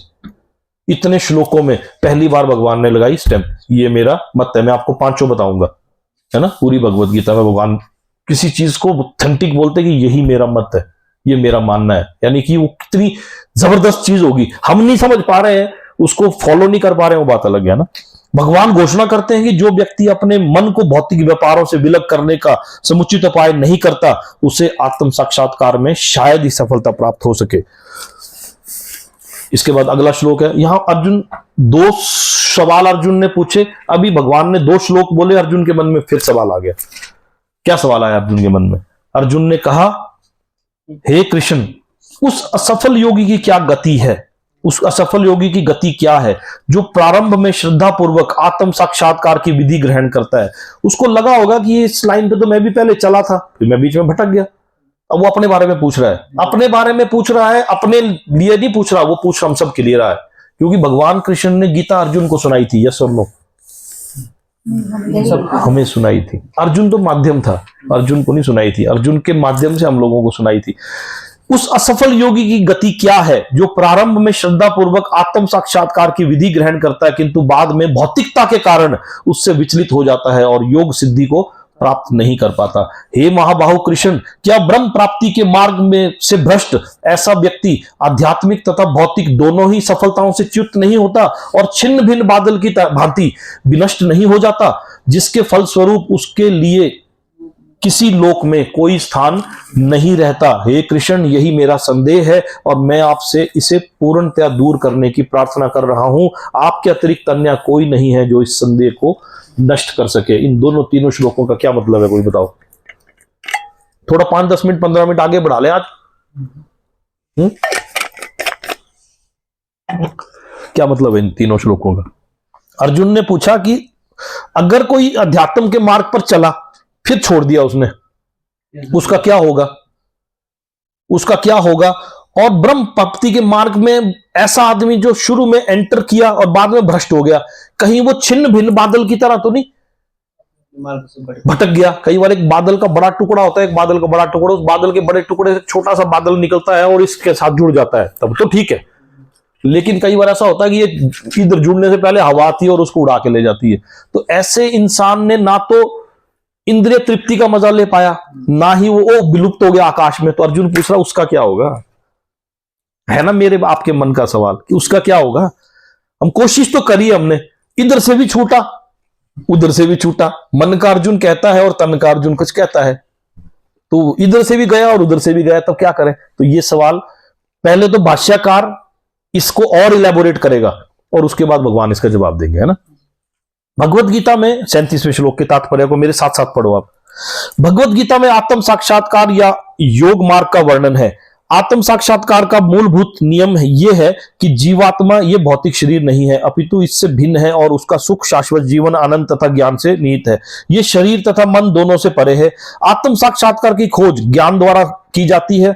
इसके लिए अष्टांग विधि या भक्ति योग का अभ्यास करना होता है। इनमें से प्रत्येक विधि में जीव को अपनी स्वाभाविक स्थिति भगवान से अपने संबंध तथा उनके कार्यों की अनुभूति प्राप्त करनी होती है, जिसके द्वारा वह टूटी हुई श्रृंखला को जोड़ सके और कृष्ण भावनामृत की सर्वोच्च सिद्ध अवस्था प्राप्त कर सके। इन तीनों विधियों में से किसी एक का भी पालन करने से मनुष्य देर सवेर अपने चरम लक्ष्य को प्राप्त होता है। भगवान ने द्वितीय अध्याय में दूसरे अध्याय के 40वें श्लोक में कुछ बोला था। क्या बोला था? इस पर बल दिया था कि दिव्य मार्ग के स्व अल्पमस्य धर्मस्य त्राहिते महतो भयात्। निकालो श्लोक, निकालो दूसरे अध्याय का 40वां श्लोक, उसमें देखो क्या बोला था। द्वितीय अध्याय के 40वें श्लोक में इस पर बल दिया था कि दिव्य मार्ग के छोटे से प्रयास से मोक्ष की महती आशा है।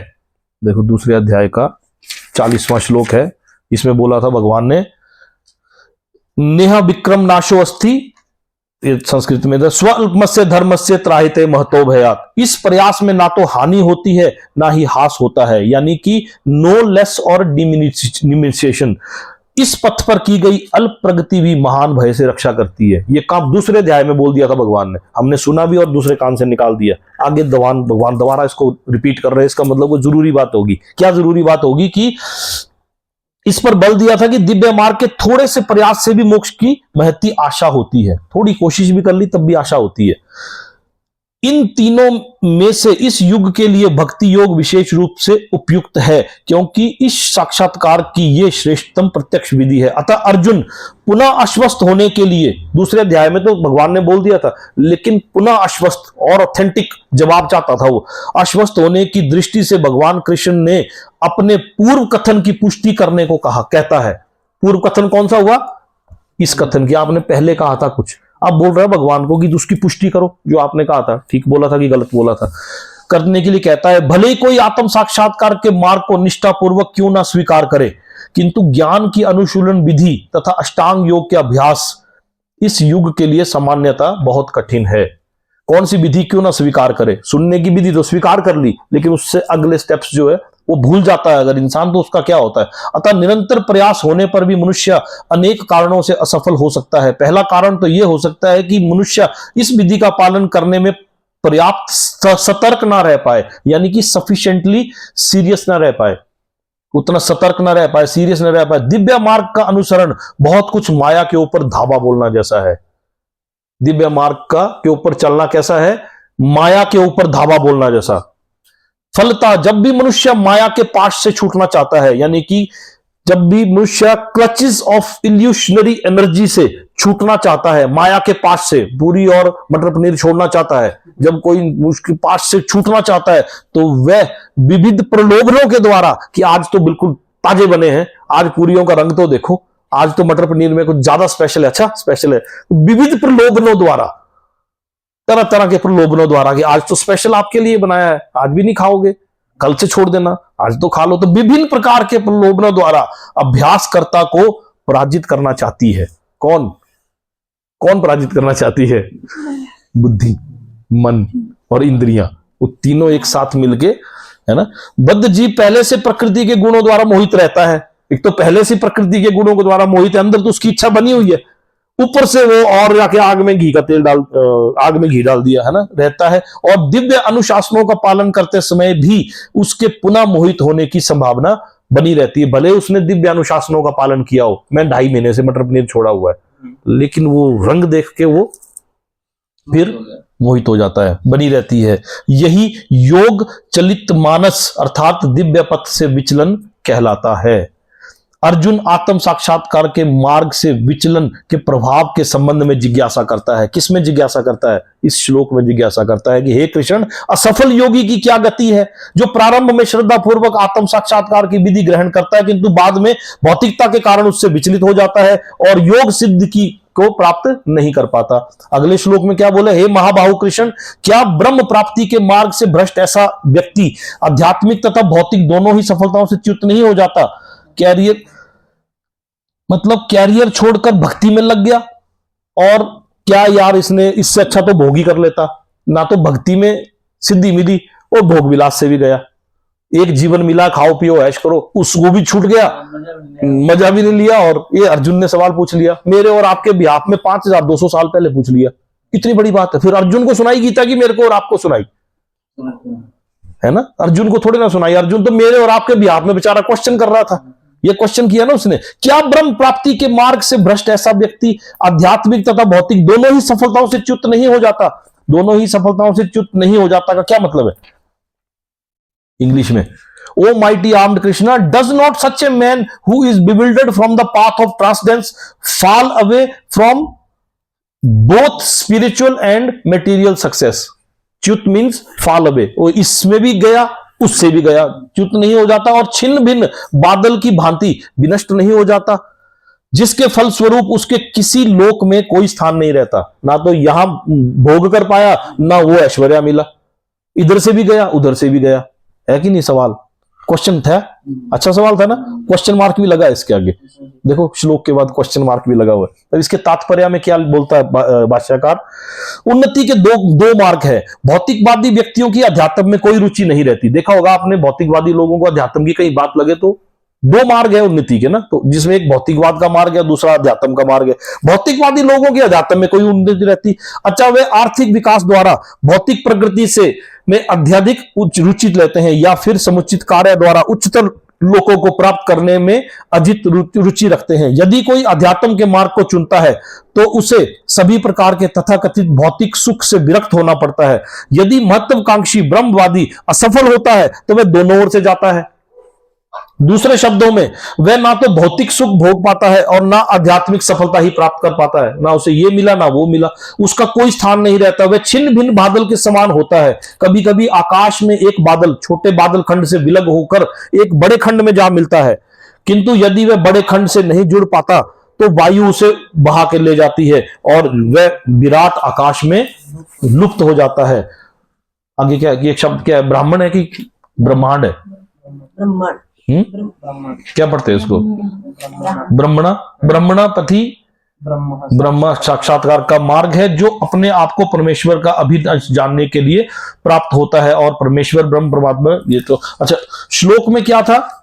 अर्जुन ने कहा, हे कृष्ण, उस असफल योगी की क्या गति जो प्रारंभ में श्रद्धा पूर्वक आत्म साक्षात्कार की विधि ग्रहण करता है, किंतु बाद में भौतिकता के कारण उससे विचलित हो जाता है और योग सिद्धि को प्राप्त नहीं कर पाता? Question mark. हे महाबाहु कृष्ण, क्या ब्रह्म प्राप्ति के मार्ग से भ्रष्ट ऐसा व्यक्ति आध्यात्मिक तथा भौतिक दोनों ही सफलताओं से च्युत नहीं होता और छिन्न भिन्न बादल की तरह विनष्ट नहीं हो जाता, जिसके फलस्वरूप उसके किसी लोक में कोई स्थान नहीं रहता? हे कृष्ण, यही मेरा संदेह है और मैं आपसे इसे पूर्णतया दूर करने की प्रार्थना करता हूं। आपके अतिरिक्त अन्य कोई ऐसा नहीं है जो इस संदेह को नष्ट कर सके। जब ये 6वां अध्याय मैंने पहली बार पढ़ा था और ये श्लोक मैंने पहली बार पढ़े थे, तो मैं इससे अटैच हुआ था कि इतनी जबरदस्त चीज है गीता में लिखी। हम तो गीता को कुछ और ही समझते थे। ये तो मेरे बारे में पूछा हुआ भगवान से, ये तो मेरा ही सवाल है।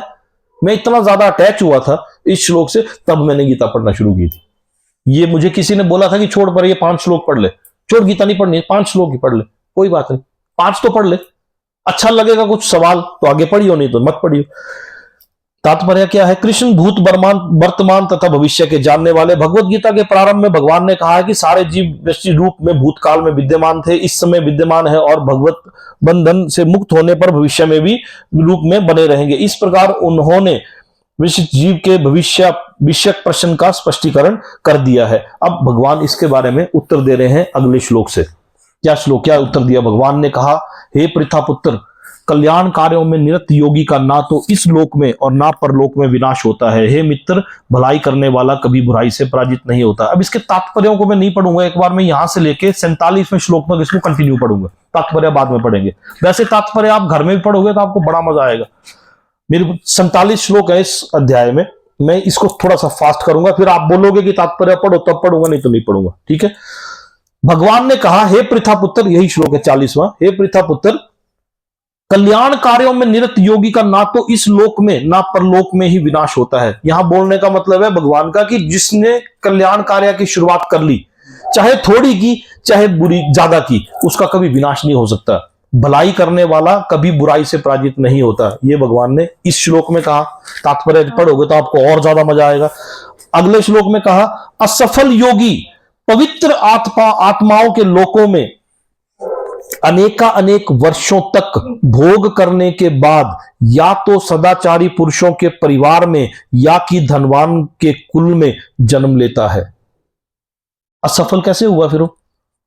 या बोला कि अगर थोड़ी सी कोशिश करने के बाद वो फेल हो गया, असफल योगी। अब जिसने थोड़ी कोशिश की वो फेल हो गया, उसके साथ क्या होता है? और जिसने बहुत सारी कोशिश की, कई ऐसे भी तो है बड़ी कोशिश करने के बाद भटक जाते हैं या पूरा नहीं कर पाते, उसके साथ क्या होगा वो भी भगवान ने बता दिया। पहले इसी को दोबारा रिपीट करूंगा।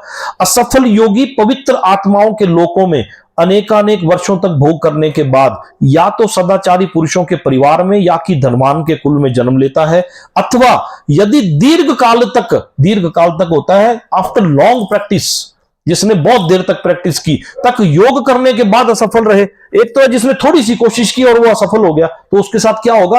वो ऐसे धनवान कुलों में जन्म लेगा और जहां पर उसको अपनी जर्नी को कंटिन्यू करेगा।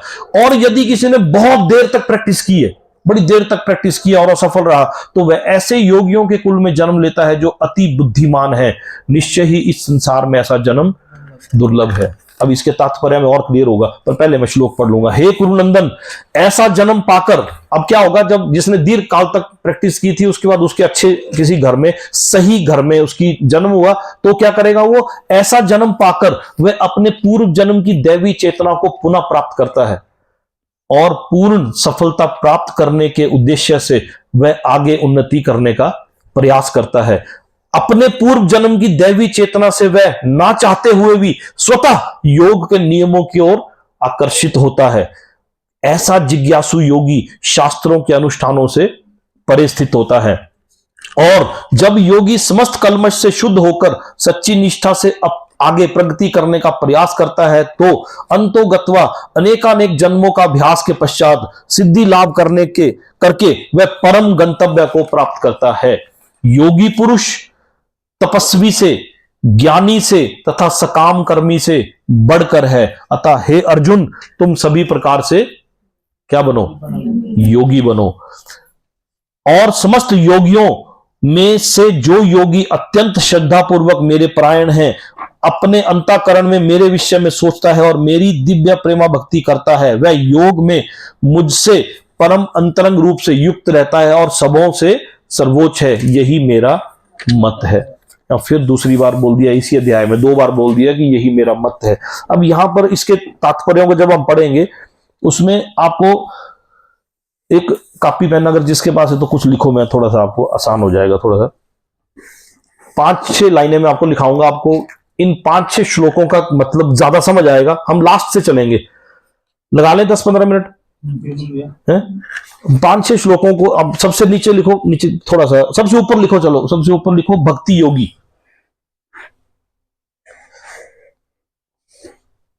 सबसे ऊपर लिखो भक्ति योगी। भक्ति योगी के बाद नीचे लिखो अष्टांग योगी।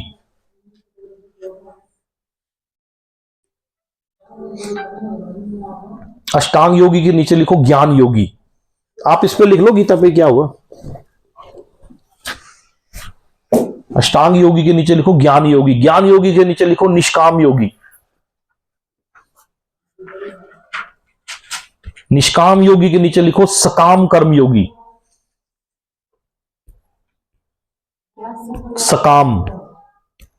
सकाम कर्म योगी। और उससे नीचे लिखो एनिमल लाइफ।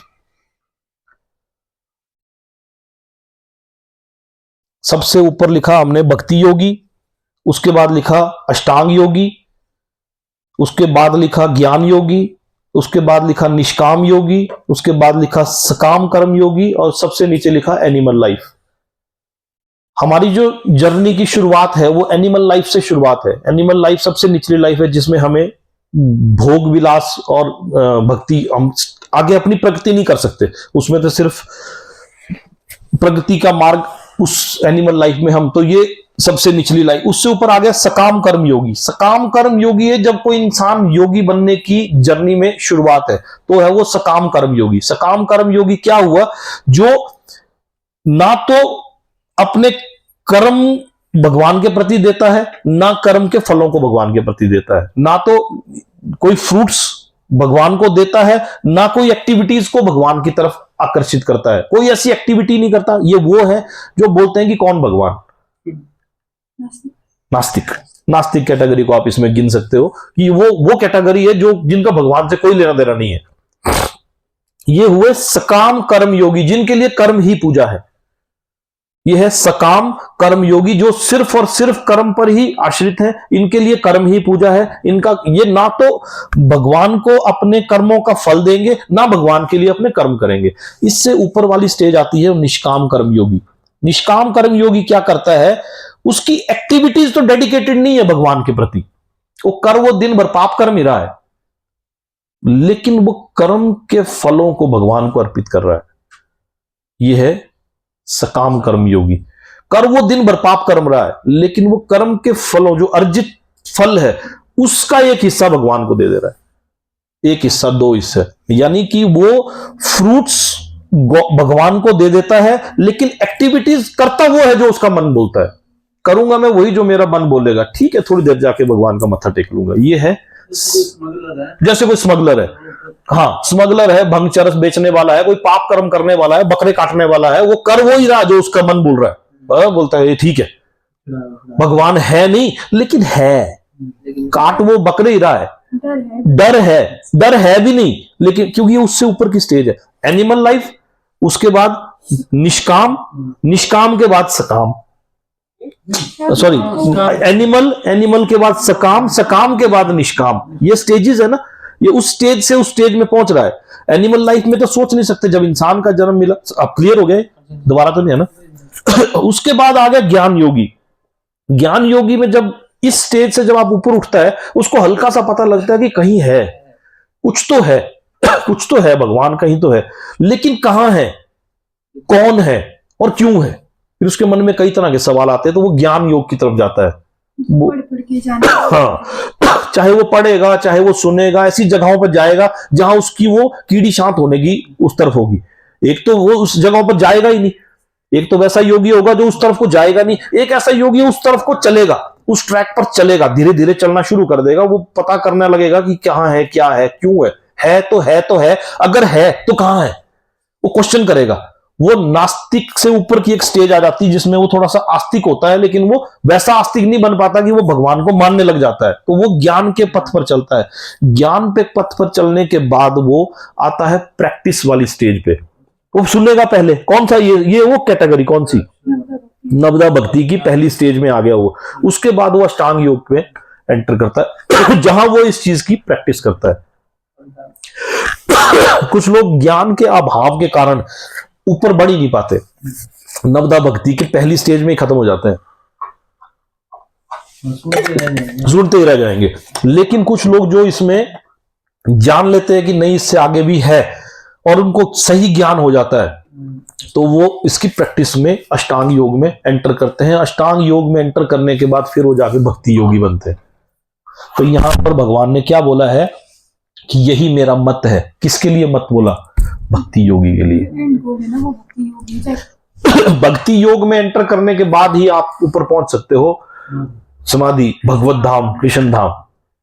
गोलोक वृंदावन से होते हुए रास्ता जाता है। सब बोलते हैं कि गोलोक वृंदावन से जाता है भगवत धाम का रास्ता। तो ये समझ गया आप? ये योगा लैडर है। ये योगा लैडर है जिसकी इनिशियल स्टेज को क्या बोलते हैं? योग रुरुक्ष। और आखिरी स्टेज क्या है? योगारूढ़। ये लैडर है, ये लैडर है, ये सीढ़ी है। सीढ़ी की पहला स्टेप है योग रुरुक्ष और आखिरी स्टेप है योगारूढ़। तो कोई पहली दूसरी सीढ़ी में ही जीवन बिता देता है, कोई पहली सीढ़ी तक भी नहीं पहुंच पाता, कोई उस सीढ़ी से नीचे ही रह जाता है। वो एनिमल लाइफ है। इंसान यहां पर रहते हुए भी एनिमल लाइफ के जैसे जी रहे हैं। बहुत सारे लोग ऐसे हैं जिन्हें इस चीज का पता ही नहीं है। जैसे साउथ अफ्रीका, कोई ऐसी ऐसी कंट्रीज है जहां पर जिनको पता ही नहीं है कि भगवान नाम की भी कोई आदिवासी टाइप है। तो कितनी 84 लाख योनियों में से मनुष्य का जो योनि है 4 लाख योनियां हैं जो मानव जीवन की है।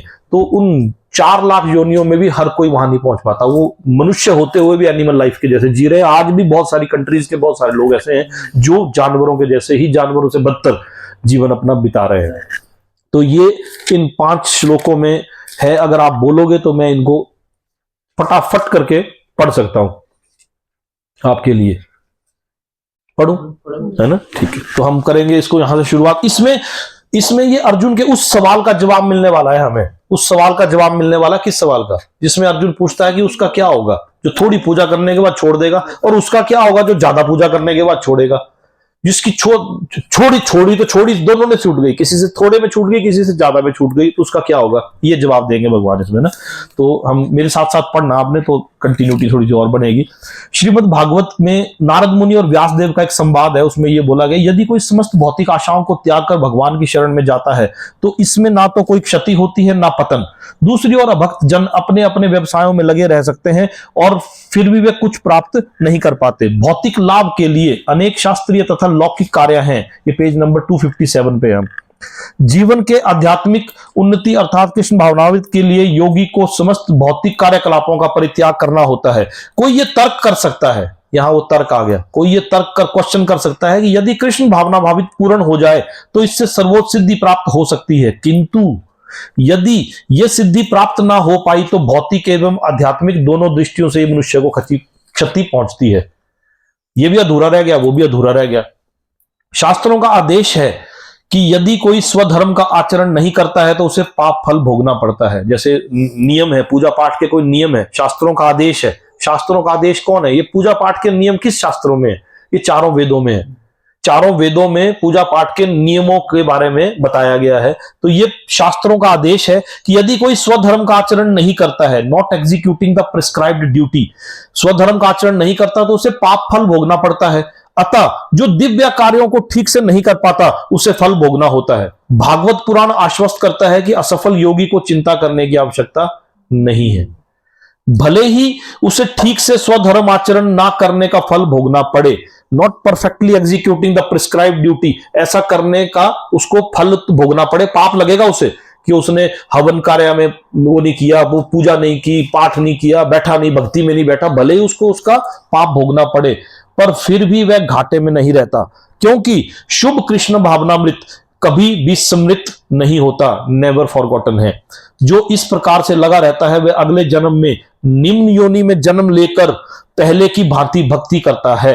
लो बॉर्न, निम्न योनि मीन्स किसी लोअर सोसाइटी में जन्म लेने के बावजूद भी वो उस भक्ति को कंटिन्यू करता है। बहुत उदाहरण आपके मन में आ रहे होंगे। दूसरी ओर जो केवल नियत कार्यों को दृढ़ता पूर्वक करता है, यानी कि एक ऐसे योगी के बारे में वर्णन है जो कि अपने कार्यों को तो पूरी तरह से कर रहा है, मतलब वो नहा धो के सवेरे पूजा पाठ हवन पूरी विधि कर रहा है, लेकिन उसके सामने कोई वो आ गया तो वो मैं तो अशुद्ध हो गया, अब मुझे नहाना पड़ेगा। तो यहां उसके बारे में भगवान बोल रहे हैं जो केवल नियत कार्यों को तो दृढ़ता पूर्वक करता है, किंतु यदि उसमें कृष्ण भावना भावित का अभाव है तो आवश्यक नहीं कि उसे शुभ फल प्राप्त हो। इस श्लोक का तात्पर्य यह है कि मानवता के दो विभाग किए गए हैं, एक नियमित तथा अनियमित। नियमित हुआ रेगुलेटेड और एक नॉन रेगुलेटेड, ये विभाग है, दो कैटेगरी है। जो लोग अगले जन्म तथा मुक्ति के ज्ञान के बिना पाश्विक इंद्रिय तृप्ति में लगे रहते हैं, पाश्विक इंद्रिय तृप्ति हुआ एनिमल प्रोसेंटिस में लगे रहते हैं, वे अनियमित विभाग के लोग आते हैं। अनियमित जो लोग शास्त्रों में वर्णित कर्तव्य के सिद्धांत का पालन करते हैं वे नियमित विभाग में वर्गीकृत होते हैं। अनियमित विभाग में के संस्कृत तथा असंस्कृत, सिविलाइज्ड और नॉन सिविलाइज्ड, शिक्षित तथा अशिक्षित, एजुकेटेड और नॉन एजुकेटेड, बली तथा निर्बल, स्ट्रॉन्ग और वीक, दोनों पाश्विक वृत्तियों से पूर्ण होते हैं। कौन? अनियमित विभाग में, चाहे वो पढ़े लिखे हो, चाहे वो अनपढ़ हो, चाहे वो बलवान हो, चाहे वो धनवान हो, चाहे वो कमजोर हो, लेकिन वो होते पाश्विक वृत्तियों में, यानी कि एनिमल प्रोस्पेरिटीज में ही होते हैं। उनके कार्य कभी भी कल्याणकारी नहीं होते हैं, क्योंकि वे पशुओं की भांति आहार, निद्रा, भय तथा मैथुन का भोग करते हुए संसार में निरंतर रहते हैं, जो सदा ही दुखमय है। किंतु जो लोग शास्त्रीय आदेशों के अनुसार संयमित रहते हैं और इस प्रकार क्रमशः कृष्ण भावनामृत को प्राप्त होते हैं, वे निश्चित रूप से जीवन में उन्नति करते हैं। कल्याण मार्ग के अनुयायियों को 3 वर्गों में विभाजित किया जाता है। भौतिक संपन्नता का उपभोग करने वाले शास्त्रीय विधि विधानों के अनुयायी, ये नंबर 1 है। मटेरियल प्रोस्पेरिटी का उपभोग करने वाले, एक तो मटेरियल प्रोस्पेरिटी का उपभोग भी कर रहे हैं और फॉलोअर ऑफ स्पिरिचुअल रूल्स, जो स्पिरिचुअल के रूल्स को फॉलो भी कर रहे हैं और भौतिक इसमें भी है, लाइफ में भी है। इस संसार से, दूसरा है इस संसार से मुक्ति पाने के लिए प्रयत्नशील लोग, जो चाहते हैं कि इस संसार से हमें मुक्ति मिल जाए, और तीसरे हैं कृष्ण भावनामृत के भक्त। 3 स्टेजेस हैं, है ना। प्रथम वर्ग के अनुयायियों को पुनः 2 श्रेणियों में विभाजित किया जाता है, सकाम कर्मी तथा इंद्रिय तृप्ति की इच्छा करने वाले। और इसमें आगे आप चूंकि अष्टांग योग पद्धति कृष्ण भावनामृत की चरण बुद्धि के लिए इसके बारे में है। 41वें श्लोक का क्या था? असफल योगी पवित्र आत्माओं के लोकों में अनेकानेक वर्षों तक भोग करने के बाद या तो सदाचारी पुरुषों के परिवार में या कि धनवान के कुलों में जन्म लेता है।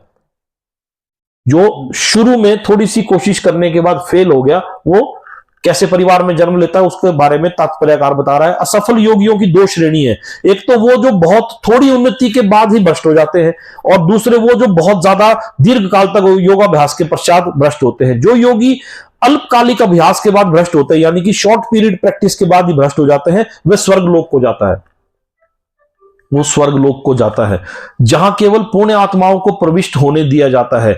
वहां पर दीर्घ काल तक रहने के बाद उसे पुनः इस लोक में भेजा जाता है। एक बार हम पहले भी डिस्कस कर चुके हैं कि स्वर्ग और नरक is not a permanent destination.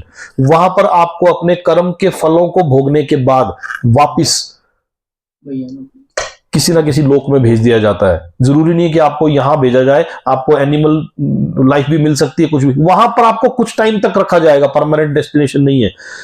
वहां दीर्घ काल तक रहने के बाद पुनः इस लोक में भेजा जाता है, जिससे वह किसी सदाचारी ब्राह्मण वैष्णव के कुल में या धनवान वणिक के कुल में जन्म ले सके। कौन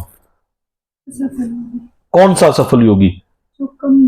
जिसने थोड़ी सी प्रैक्टिस की थी, जिसने थोड़ी सी प्रैक्टिस की थी, वो लेगा किसी धनवान कुल में, किसी ऐसे स्कॉलर के घर में जन्म लेगा जहां वो अपनी पिछली लाइफ को कंटिन्यू कर पाएगा। वो धनवान, क्योंकि उसमें राजसिक कुछ इच्छाएं थी जो रह गई, उसने एक टाइम पर अपनी राजसिक इच्छाओं को छोड़ा और भक्ति लाइन में लग गई, वो मर गया। अब वो ना तो भौतिक इच्छाएं उसकी पूरी हुई, ना वो उसकी आध्यात्मिक इच्छाएं पूरी हुई, तो अगले जन्म में उसको एक ऐसा परिवार में जहां वो अपनी इच्छाओं को भी पूरी कर सकता है जो छूट गई थी। लेकिन साथ में एक ऐसा परिवार होगा, बहुत सारे परिवार ऐसे हैं जो कि अमीर हैं लेकिन बहुत ज्यादा डेडिकेटेड भी हैं भक्ति के प्रति।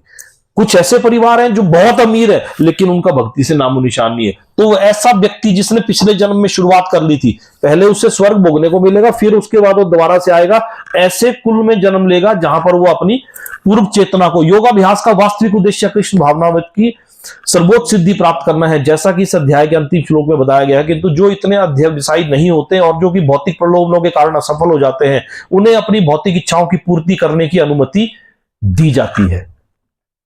इसलिए वो ऐसे परिवार में जन्म लेता है जहां पर वो अपनी पुरानी इच्छाएं, भौतिक इच्छाओं की पूर्ति भी पूरी कर सके।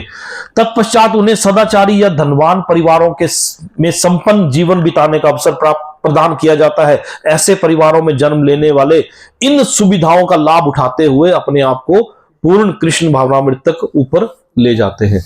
मतलब उनको वो सिस्टम मिलता है जहां वो उसको कंटिन्यू कर सके। लेकिन अगला श्लोक क्या है? अथवा यदि दीर्घ काल तक योग करने के बाद असफल रहे, बड़ी भारी प्रैक्टिस की उसने पिछले जन्म में, कुछ है ना भक्ति लाइन में शुरू से ही लग गए हैं लेकिन उनको मुक्ति नहीं मिली, वो असफल रहे, वह ऐसे योगियों के कुल में जन्म लेता है जो अति बुद्धिमान है। निश्चय ही संसार में ऐसा जन्म दुर्लभ है। वो कहां जन्म लेगा उसके बारे में भाष्यकार बताएगा अभी। यहां पर योगियों के बुद्धिमान कुल में जन्म लेने की प्रशंसा की गई है, क्योंकि ऐसे कुल में उत्पन्न बालक को प्रारंभ से ही आध्यात्मिक प्रोत्साहन प्राप्त होता है। विशेषतः आचार्यों या गोस्वामियों के कुल में ऐसी परिस्थिति है।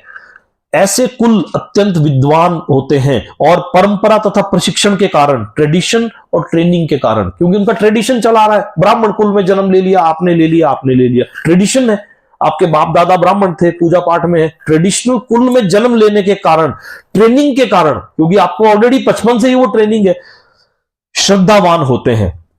इस प्रकार वे गुरु बनते हैं। बाद में वो आप स्टेज आपने एंटर कर दिया, आपकी उम्र में आपने एंटर कर दिया, अब धीरे धीरे आप गुरु की स्टेज में पहुंचने चले जाओगे, गुरु बनते हैं। भारत में ऐसे अनेक आचार्य कुल हैं, किंतु अब वे अपर्याप्त विद्या तथा प्रशिक्षण के कारण पतनशील हो चुके हैं। भगवत कृपा में से अभी भी कुछ ऐसे परिवार हैं जिनमें पीढ़ी दर पीढ़ी योगियों को प्रश्रय मिलता है, प्रश्रय मीन्स फॉस्टर मिलता है, योगियों का प्रेशर मिलता है, वो एक उनका बेटा, उनका बेटा, उनका बेटा, उनका बेटा, वो सच में उस पद्धति में है। एक तो ऐसे हैं कि जो कि जबरदस्ती उनका है नहीं उनका लेना देना, लेकिन उनका बेटा गद्दी संभालेगा। लेकिन सच में आज भी ऐसे कुल हैं जो सच में इस पद्धति में चले आ रहे हैं, और उनके आगे से आगे उनको ऐसे परिवारों में जन्म लेना सचमुच ही अत्यंत सौभाग्य की बात है। इससे अगली 4 लाइनें भाष्यकार ने अपने बारे में भी लिखी है इस गीता में।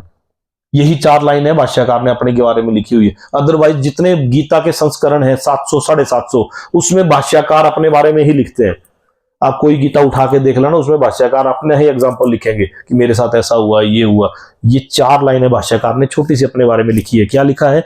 सौभाग्यवश हमारे गुरु विष्णुपाद श्री मद भक्ति सिद्धांत सरस्वती गोस्वामी महाराज को तथा स्वयं हमें भी ऐसे परिवारों में जन्म लेने का अवसर प्राप्त हुआ। यानी कि उनके गुरु भी किसी ऐसे परिवार में जन्म लिया, और वो बोलता कि मैंने खुद भी मेरा किसी ऐसे परिवार में जन्म हुआ। हम दोनों को बचपन से ही भगवत भक्ति करने का प्रशिक्षण दिया गया, बचपन से ही।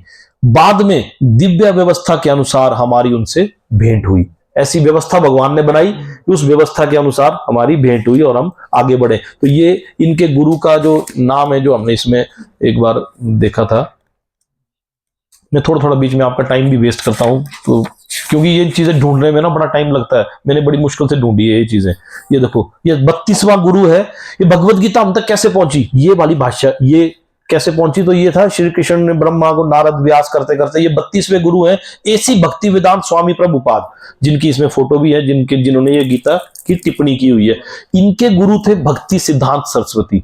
तो यहां इन्होंने इन दोनों के बारे में वर्णन किया है, यहां लिखा है गुरु परंपरा, है ना। तो इनसे ऊपर इनके को गुरु थे भक्ति सिद्धांत सरस्वती। तो ये अपने बारे में और अपने गुरु के बारे में बोल रहे हैं कि मेरे गुरु का जन्म भी किसी ऐसे कुल में हुआ और मेरा जन्म भी किसी ऐसे कुल में हुआ। बाद में व्यवस्था के कारण हम लोगों का मिलन हो सका और हम आगे बढ़ सके। हे कुरुनंदन, ऐसा जन्म पाकर वे अपने पूर्व, ये क्लियर हो गया कि वो ऐसे कुलों में जन्म लेगा, फिर वहां वो आगे बढ़ता है।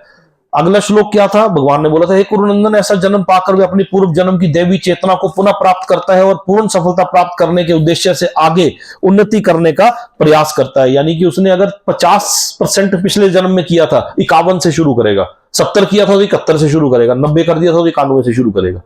वो बर्बाद नहीं जाता। तभी भगवान ने पीछे बोला था कि स्वल्पमस्य धर्मस्य त्राहिते महतो भयात, की हाँ, थोड़ा थोड़ा सा निरंतर प्रयास भी कहीं ना कहीं जाके वो जुड़ता है।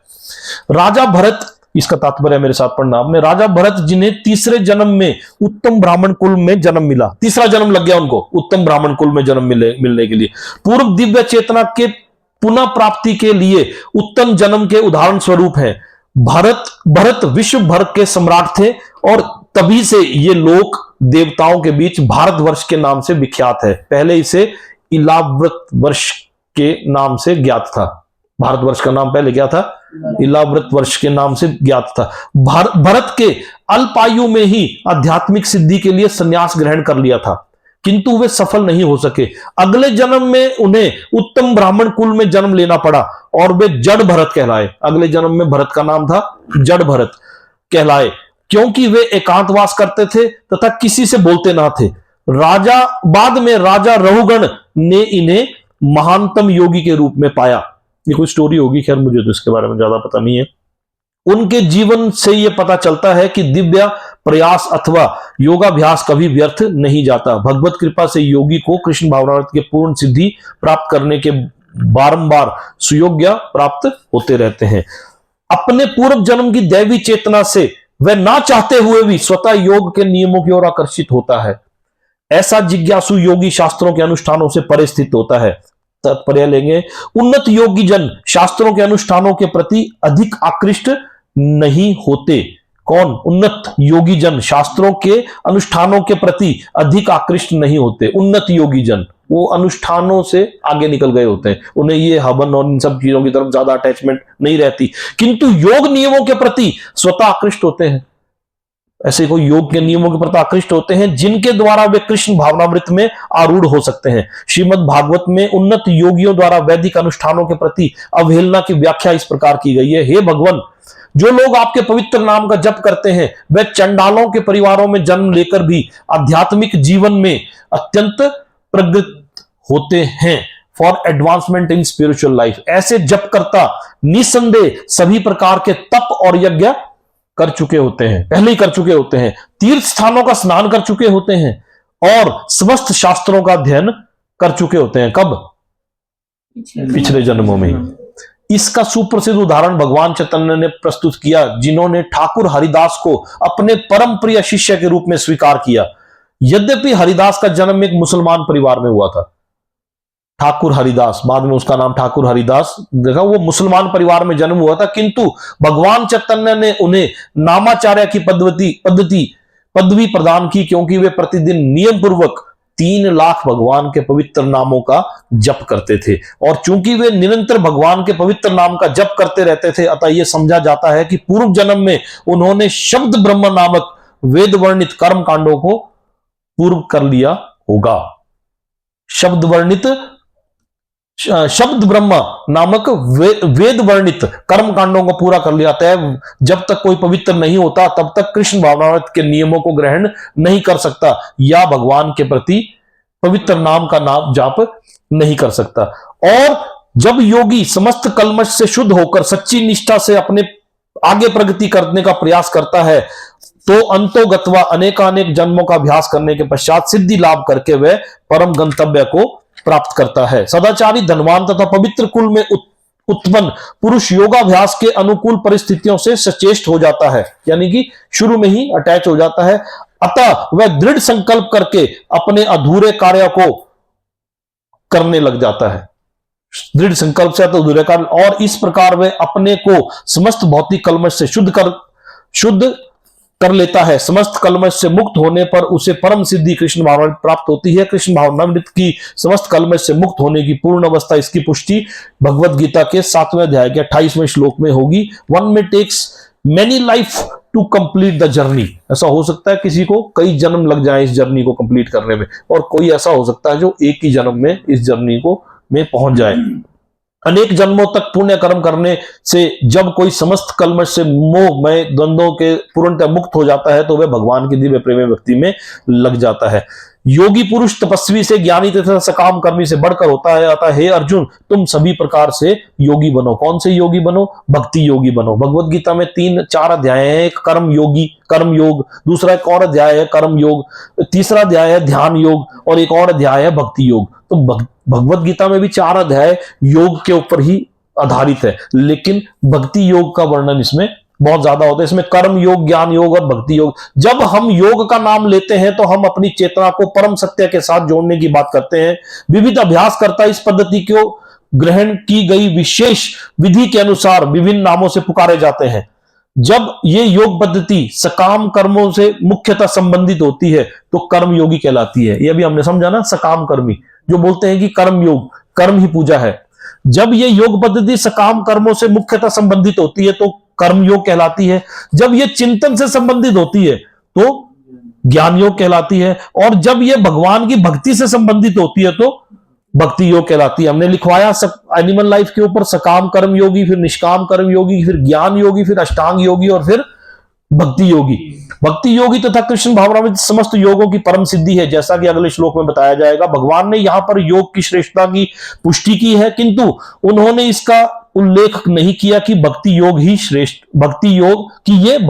से श्रेष्ठ है। भक्ति योग पूर्ण आत्मज्ञान है, अतः इससे बढ़कर कुछ भी नहीं है। आत्मज्ञान के बिना तपस्या अपूर्ण है। परमेश्वर के प्रति समर्पित हुए बिना ज्ञान योग भी अपूर्ण है। सकाम कर्म भी कृष्ण भावनामृत के बिना समय का अपव्यय है। अतः यहाँ पर योग का सर्वाधिक प्रशंसित रूप भक्ति योग है, और इसकी अधिक व्याख्या अगले श्लोक में की गई है। तो ये अगला श्लोक का मैंने आपको पहले ही बता दिया था। ये इसको बंद कर दो ना, कोई है तो डिस्कशन तो हम कर सकते हैं।